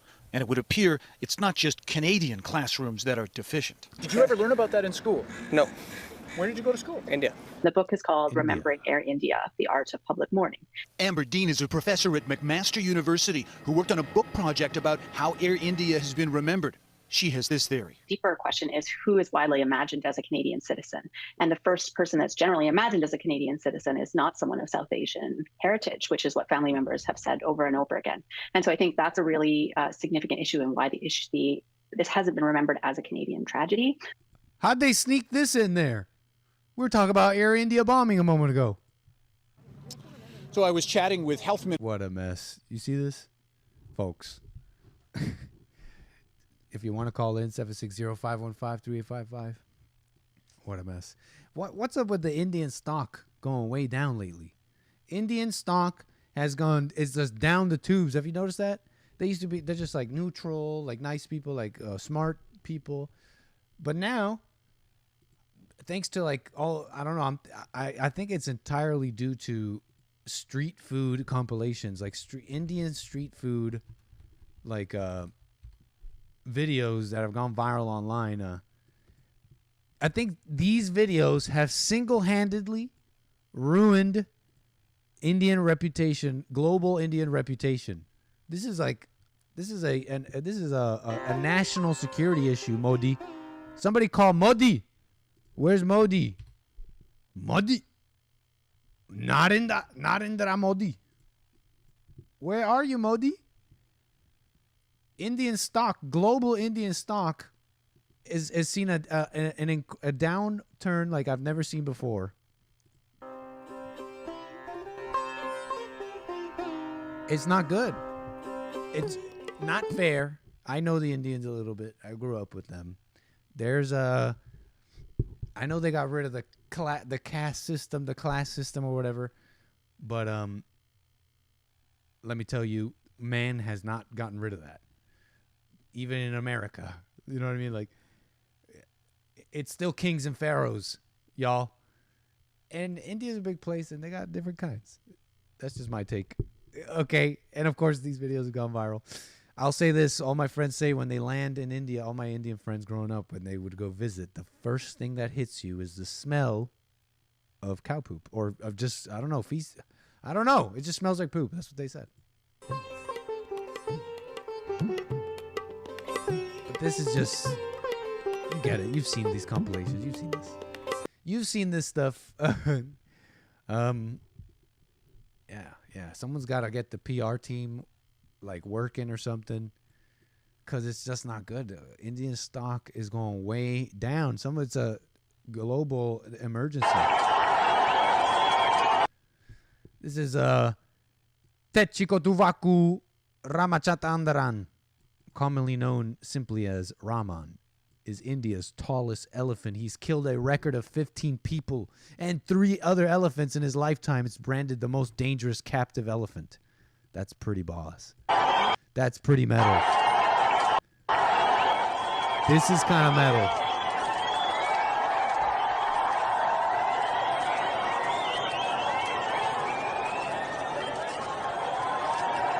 This is kind of hardcore.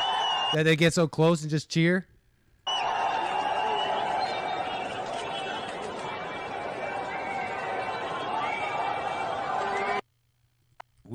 We love Raman the elephant. Raman, maybe. Raman the elephant. All right. Incredible. packed with 5 essential minerals. Amazing.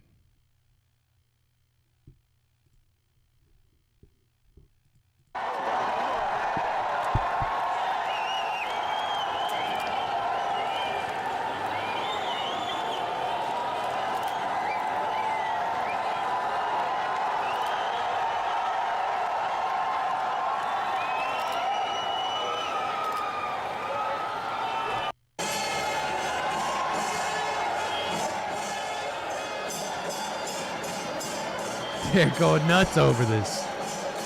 I freaking love this elephant.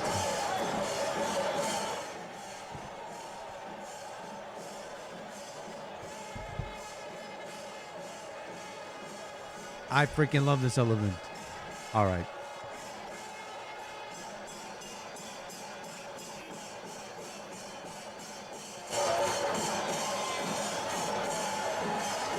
Amazing. All right, folks. Let's move on.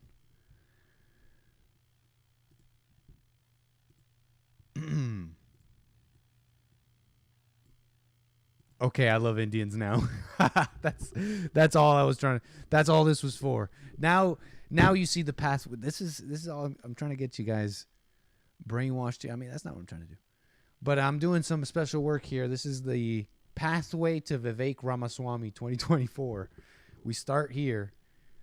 You're getting jacked up. You're hearing my voice. You're seeing the videos. Now you love Indians. Vivek Ramaswamy 2024 on the way. It's already happening.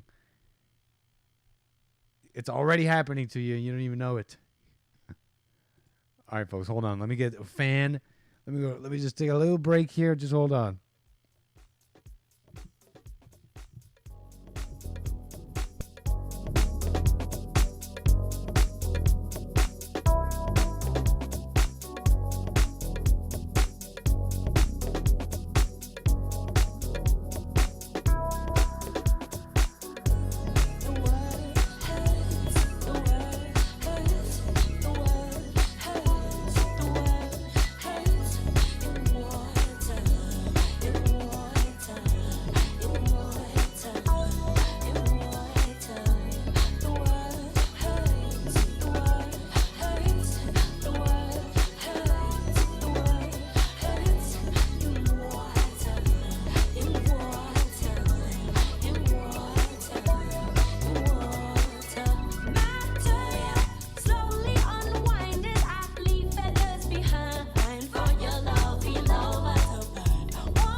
Where are my Hagmaxers in the chat?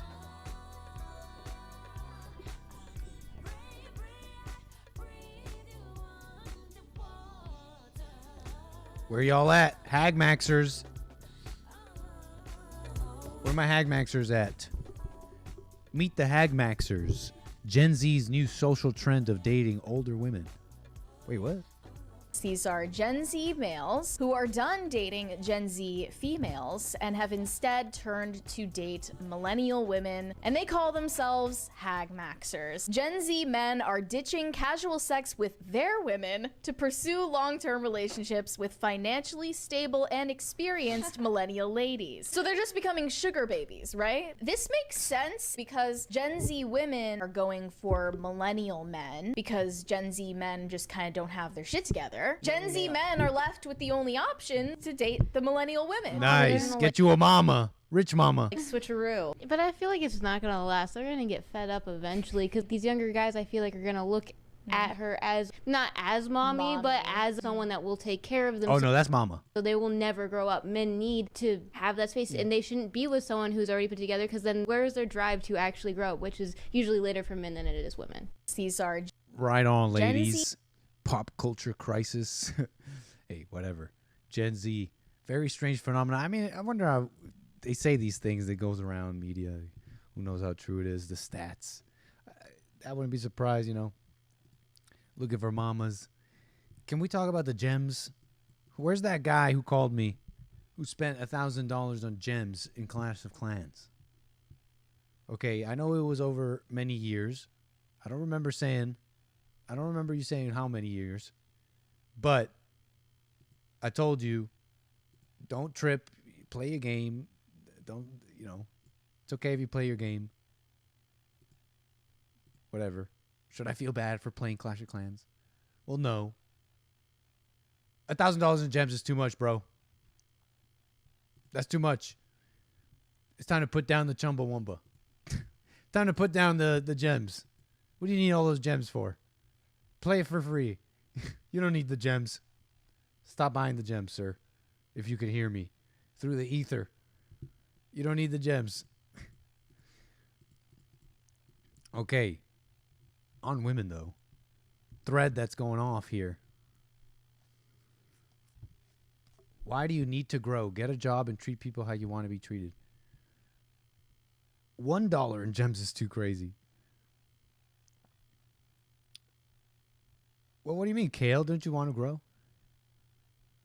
You know you don't grow with mama. You know that, right? You can't grow with mama around. This is just normal. Oh, well. Let's move on from this. I don't want to talk about it. There's this thread about rich people and when you get rich, it's easy to get girls, but we're just going to move on from all that. I'm not too interested. Let's see here, because we got to get the plane descending here very shortly. So I got to get all that ready. What else do I have saved here in these few? I have a bunch of links here. I guess might as well. Let's run through these. Let's run through these links I had saved. Let's see here.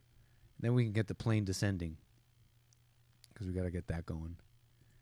Lyme disease. What do you know about Lyme disease? I know it comes from ticks, or a certain kind of tick. Okay. This is coming from the Balanced Blonde. Someone sent this to me. You know, I did a segment on DEI medicine. What's going on here? I worked with a medical intuitive, and she said every time she sees someone with Lyme, it's an intergalactic substance, and it's literally bringing in codes from the beginning of time. Yes. I know. I believe this. This gives me chills down my entire body. Yeah. I believe it. Yeah. I haven't heard it in those exact words before, but I'm often trying to say the exact same thing. Yeah. Lyme is a gift. Yes, yes. It is not for the faint of heart. No. And it is for the most deeply spiritual people Yes. on the planet. Yes. What? Whoa, bro. I do not have... My pineal gland is not decalcified enough to understand this. Intergalactic substances. We got chills. And the Lyme disease is what? What? I feel like I'm watching that Terrence Howard thing. I know that's going around. You seen that guy on the Joe Rogan podcast? He's a black guy talking about all these inventions. And not inventions, but this concepts, which like halfway ring true, sort of. I know he's getting all this negative attention. But yeah, just like fake intellectual stuff. What is this? Saying it's like fried. It's totally fried. It's just saying things, nodding like it's totally fried. What else did I have to say about this? I have this link saved. Whatever. I've just never seen something like that. Incredible. No, the plane did not crash. We do have to descend very soon. We have to descend. But what else? Whatever. Let's move on from this. Lyme disease. Strange thing. I never heard that. Did I ever show you the Game is Game guy? Shot and shit. Somebody tell me. You ever seen this guy? Game is Game. He's kind of vulgar. How to Pikachu a bitch. Y'all, the Pikachu is a level 5 sex move. So some No, not the sex move stuff. Opinion, but I truly believe if you This guy got arrested or something, basically. I don't know if you've seen him before, but he's the guy who gives out all this like crazy advice, like insane advice. Hey y'all, the LeBron James is a sex move. And you're gonna need 4 items. You're gonna need a chair, a headband, some baby powder, and a bitch with a strong neck. You see? Those are pretty vulgar. There's other ones though. Whatever. Who'd have thunk the Game is Game guy gets himself arrested? I beat bitches and shit. Man, it is what it is. It is what the fuck it is. I don't give a damn. And if I beat bitches, so what? So motherfucking what? Be glad it ain't your mama, bitch. Alright? Cause your sister could be next, motherfucker. You better be happy that the bitch I'm beating ain't your bitch, nigga. Fuck wrong with you? I'll do it again. I'll fucking do it again. You think I'm supposed to be like one of these celebrities, nigga, who get up here talking about how they hit somebody, and then they get up here and apologize and shit and talking about how they weren't in their right frame of mind. I was in my right frame of mind. I sure was. I sure was in my right frame of mind. I was in my right. I never thought clear. After every single punch, nigga, I was thinking more clearer and clearer and clearer and clearer. It was unbelievable. Nigga, I don't give a fuck. Yeah, that's why you went. That's why you got in trouble, man. Yeah, I see a lot of people, young guys, talk about women and dating, and it's all posture. Man, go watch the Candace Horback on The Fallen State. I'll see like video after video of red pill people talking about women, and nobody has any idea. And it's funny that the former porn star and all that could probably teach a lot of these guys something. I think. All right. Anyways, folks, that's all the links I had there. I got maybe something else for you here, but first we got to get this plane all set up for our descent here. This is an important part, so if you could just hold on one moment, I'll be right with you.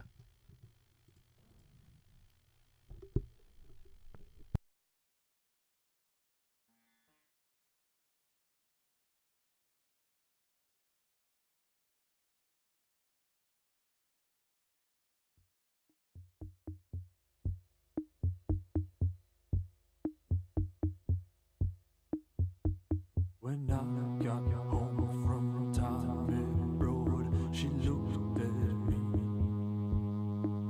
with eyes as if sick.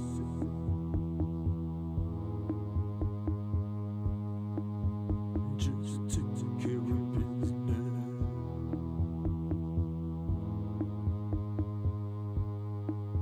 Yeah, just take care of business.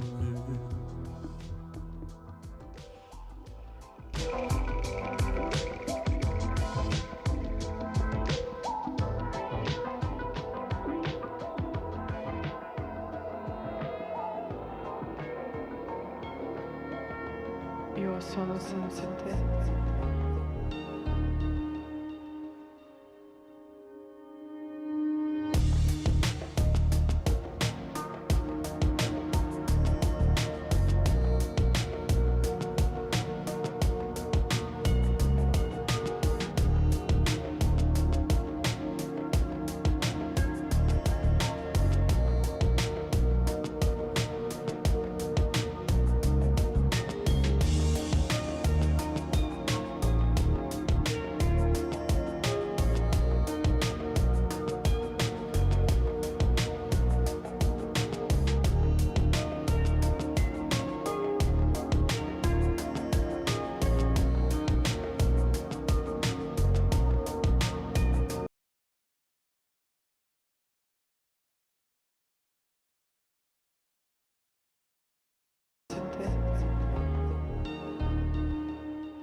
Urgent alert, Elon. I have found Demon, aka Alien Tech. Please text or call Barbara 440-752-6112. My life is in danger and I need your help. Please respond. The persons responsible are causing my mini doxy to have seizures almost till death, to torture us. Please help us. This is a post from Kelly Carver back in October 18th of 2019, responding to a tweet from Elon Musk back in October of 2019, going offline for a few days. Urgent alert, Elon. Should we investigate? This seems old. You guys think she's okay? Maybe I should call her after this call here. Call from. Hey, caller, your name and where are you calling from? Hey, caller, you're on the air. Your name and where are you calling from? Hey, Nick. Quick question. Oh, we got Art back. Yeah. Why you skip over that little video like that? I want to ask you something about that. Which one? The one with the dude who beat his girlfriend or who was clacking. I don't know what his name is. The game is game guy? Yeah. He was in his right frame of mind. He just wanted to make that clear. He just wanted to make that clear to everybody. Okay, so check this out. How many girlfriends you don't have, Nick? In my life's?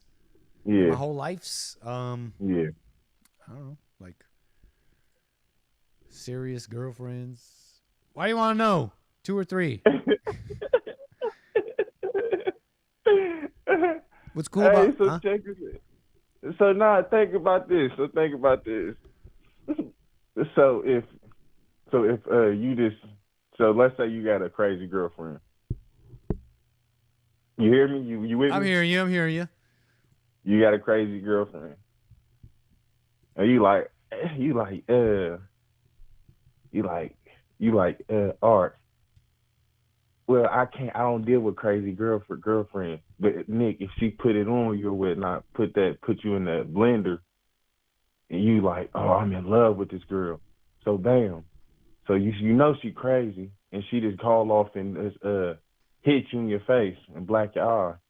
And let's just say you over there playing fart night or whatnot with your get 'em daddy shorts on, and so what are you gonna do? You just gonna sit there with your little controller and just your eye black. You ain't gonna. What you gonna do? How you gonna handle that situation? I'm gonna be in my right frame of mind and become clearer with every punch. She hit me, right? She already hit me. Yeah, she blacked your eye. Yeah. I'm gonna go and clear my mind and make sure that my mind is clear. So you ain't gonna be like, you ain't gonna just keep hold your controller. And I'm not gonna do a public apology afterward about it either. All right, I can respect that. All right, man, I'm gonna let you go because you already called me today. But hey, funny stuff. All right, bet. Yeah. Call me. Take care. Yeah, obviously, if you get hit, but defending yourself and all that, obvious stuff. That's very obvious. Okay. Anyways, what was I doing here? We're descending. What else do I have for you here? We are descending. I had something else. I forgot. Streaming here for a bit. Where was I before he called me? Before Art called me.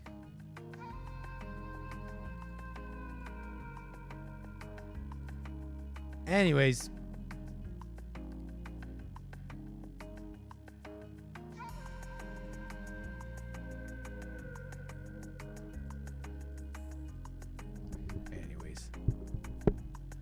Let's keep it moving here. Just hold on here because we're descending. We got to get down there. And that's pretty much it. Wow. Incredible. We're very close. We're getting real close here, so just hold on. Appreciate it, folks.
Call from Kareem, New York.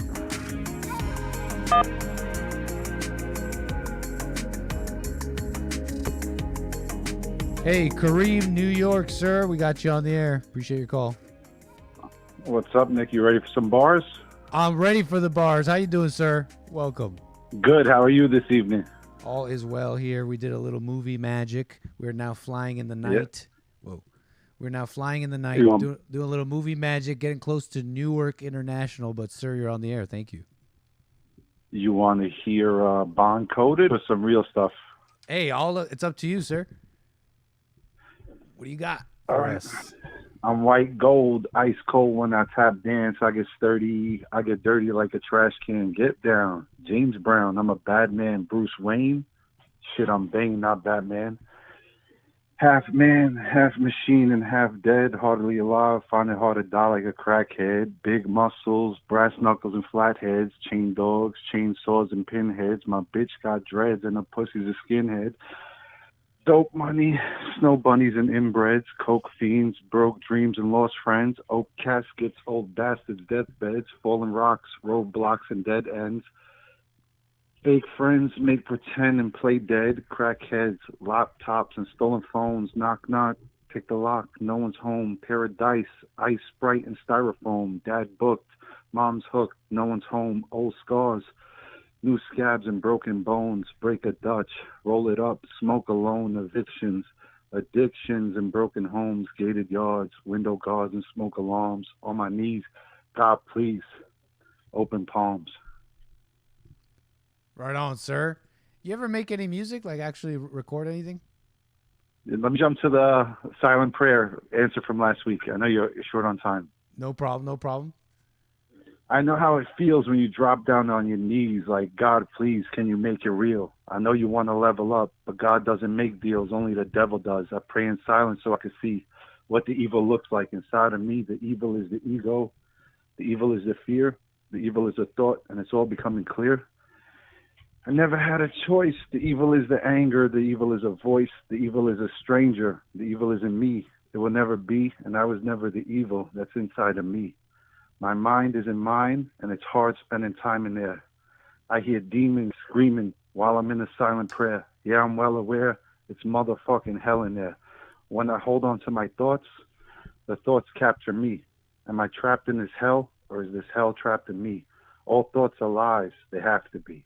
I know I could do nothing, so I do nothing and let it pass through me. In the maze of lies, he's a mastermind trying to master me. The mind is a heartless darkness full of blasphemy. There must be a way out. There has to be. Go back to the start. The heart is the master key. If you could break the curse, find heaven on earth. The heart is the masterpiece. But if I'm not there, I'm still trapped in a maze of lies. Still trapped in this maze that is my mind. Bond-coded bars, man. I love it. Which one was harder to come up with? Well, one of them was older. And the Jesse's ones are kind of easy because I'm just using his words. Yeah, so I'm just trying to fill in the... It's like, you know, when you did those things back in the day, it's like a sentence with a blank. So stealing Jesse's kind of message and wording it is easier. than me. If I had to come up with that concept, it would probably be impossible. So I wanted to give the second one's props to Jesse, and the first one's just some bullshit bars, but still enjoy making them. That's cool, man. I liked it. I like it. I really do. It's the wordplay.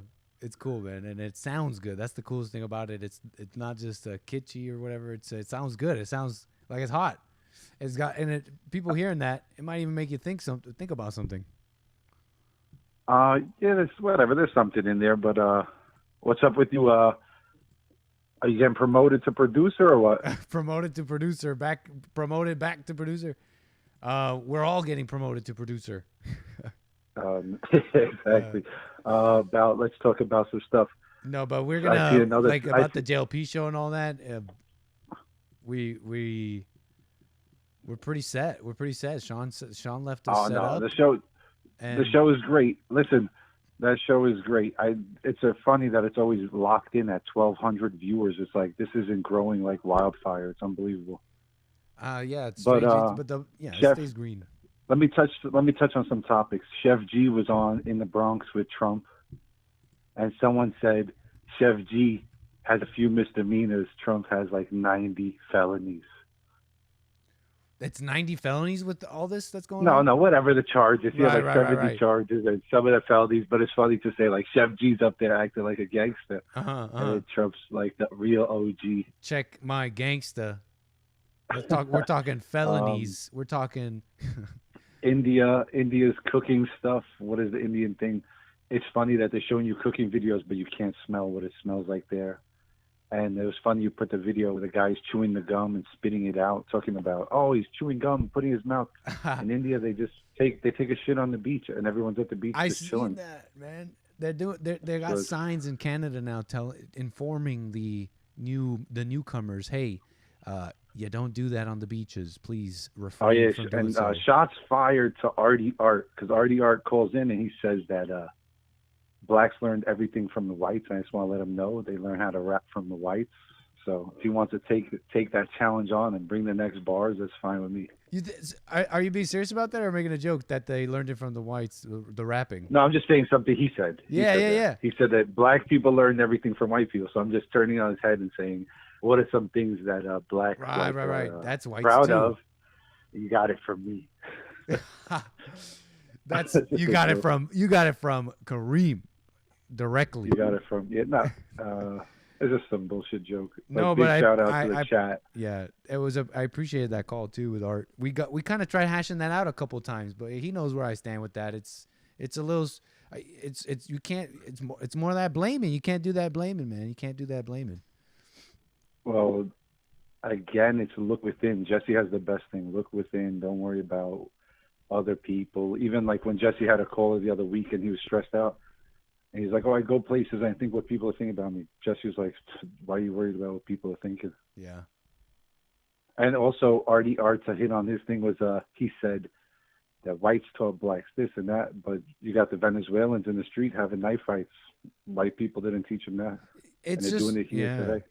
It's a little bit devoid of if you scrutinize it just a little bit, it kind of falls apart. Where did the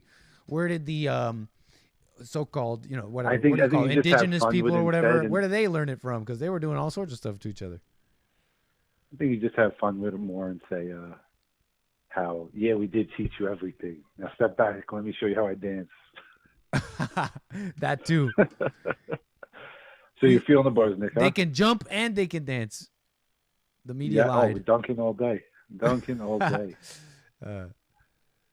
All right, Nick, you're feeling those bars, right? If you I love him, man. We got to get him down. We got to get him down. We got to get him recorded big time. I mean that. No, then whatever. Tell Jesse take those bars. They're transcribed when I call. Can you ghostwrite for him? Put Joel on it. Tell Joel just put those bars. That line I just sent you right there. Yeah. Joel could just record it. I don't care. Can you do some ghostwriting?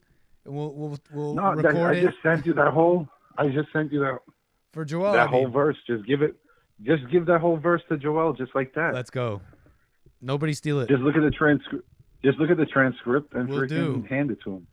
Will do. And next time I call, I'll clarify any lyrics, or you change it to what fits you. What's your message? Yeah. You take out what you don't want. Big time, man. Yeah, for sure. Yes. All right, Nick. Right on, sir. We'll appreciate it. Land this thing safely. Let's Am I get in the this bowler's down there. lounge? We got Sean on board spiritually. We want to do this landing just right. We're landing in Newark International on the runway that he's going to be landing on. So we're going to give it some good juju here and I land had this stuff some correctly. visual comedy. Sean is like Arnie and Gilbert Grape, and he's going back to Mama. Gilbert he's in Mama's arms. Hopefully he's How listening. great! That was a great performance by what's his name, DiCaprio. That's his best performance. Big time. Yeah, and last time I said something about Hassan, I wanted to be known, and I mentioned some Joel lyrics. Isn't that not with any ill intent or hatred? Oh, I had some. Do you have time for another line or no? Hit us with the line. Oh, it's let me see if I can find it quick. It's something that has more to do with the let me see if I have it. It's more to do with. It mentions, okay, atheists and Satanists got a lot of debt, making deals with the devil. That's a lot of mess. I know they're godless, but nonetheless, God bless. Oh, well, when you're living in hell, you're going to be a hot mess. I know your father's not around, but you could still make your mama proud. When you go to hell, I bet you're going to burn it down. Hold on, dog, you heard that sound? When Lizzo twerks, the earth it quakes. In California will be the earth it breaks. In one motion, it will slid into the ocean, and that's all it takes to create the fallen state. Hold up, listen. You hear that hissing? That's the snake pit on the mission from God. The name's James Bond, the stylish Irishman from across the pond, who one day may be the boss at Bond. They say Hake's a producer, but I say Hake's a Medusa with a head full of serpents. He's the big dog at the circus. He even got the chicks in the chat wearing burkas like a bunch of durkas. Thank God Hake is not a pansy, but he's still a Scottish dandy.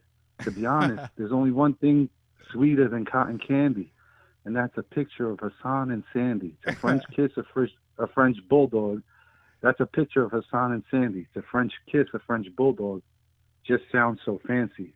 I know 1,000 Hassans making chopped cheese on the corner, but only one Hassan can walk his dog on water.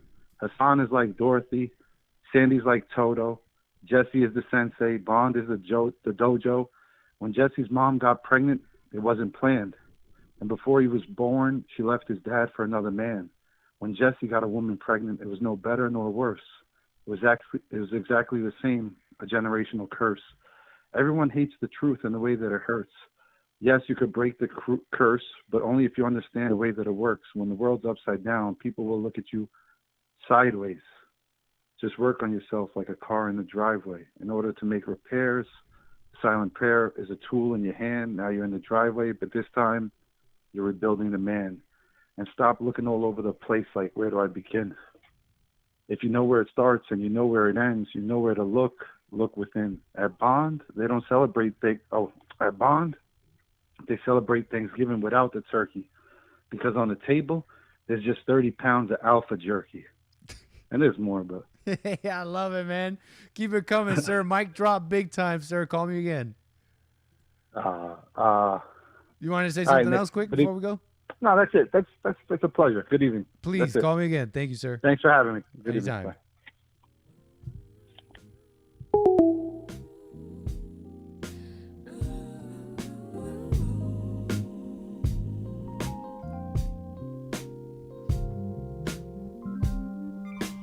Broken memories,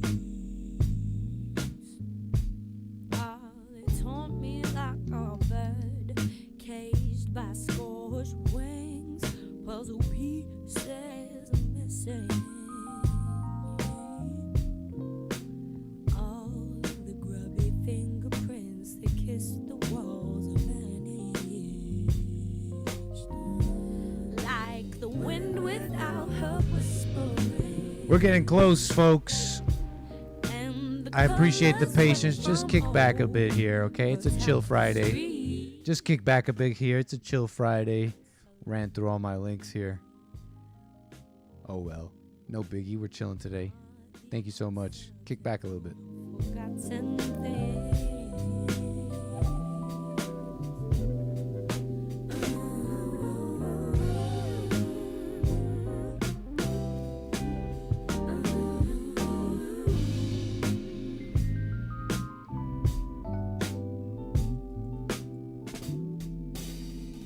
broken memories. Yeah, they told me like a bird caged by squashed wing, puzzle pieces missing.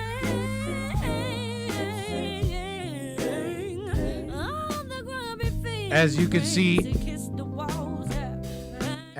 on the MFD, we are very close. Very, very close. So thank you again.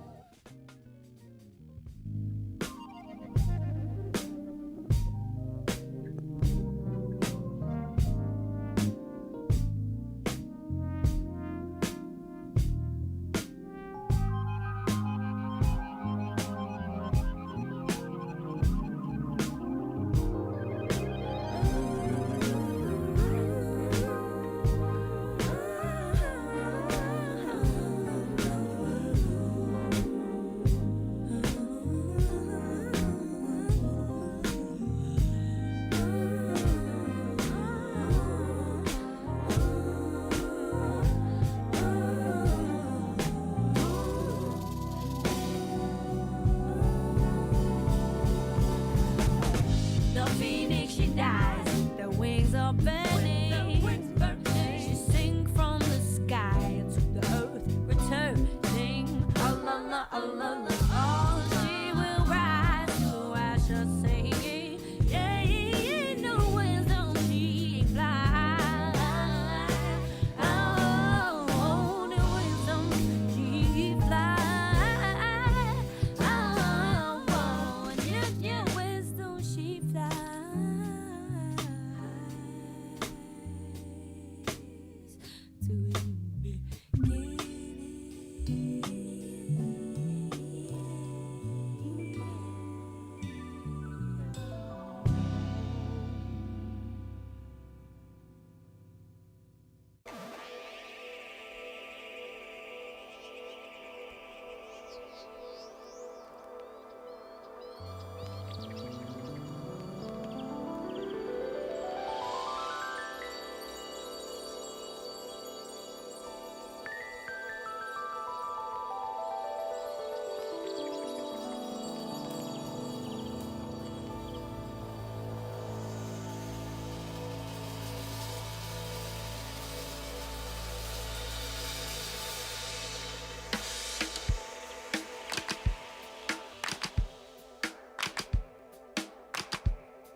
I see the runway.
Hannah, my darling, I will follow you into the sunrise on the desert sky.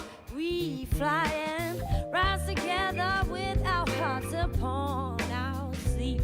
Roll to sea, we two will breathe like the queen of all systems between us. Heart sail with love for you. I love you. I love you. I do love you.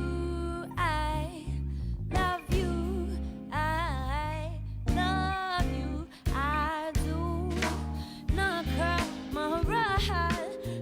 spread earth will hold you like the strength you bless to me. True, we engage humility and watch me struggle without.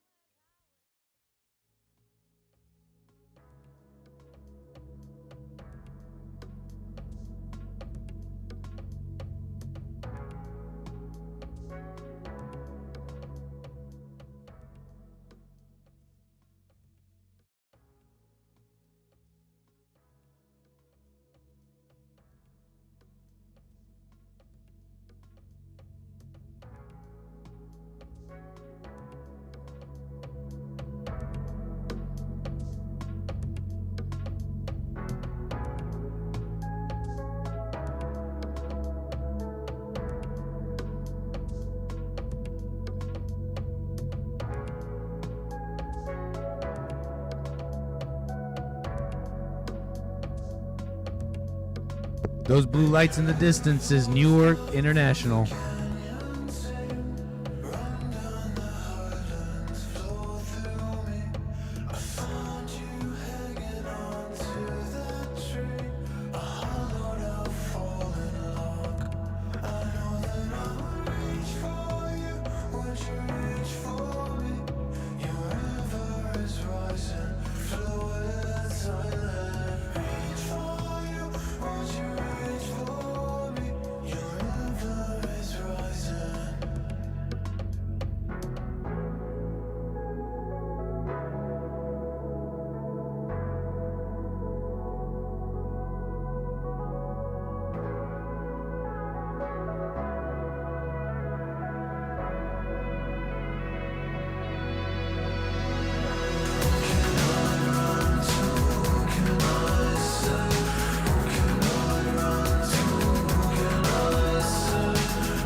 I think I have to go manual.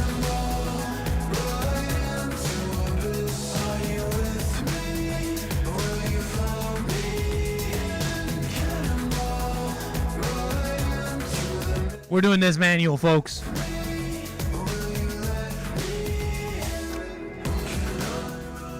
We're going manual, folks. Hold on.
Holy folks, we done did it.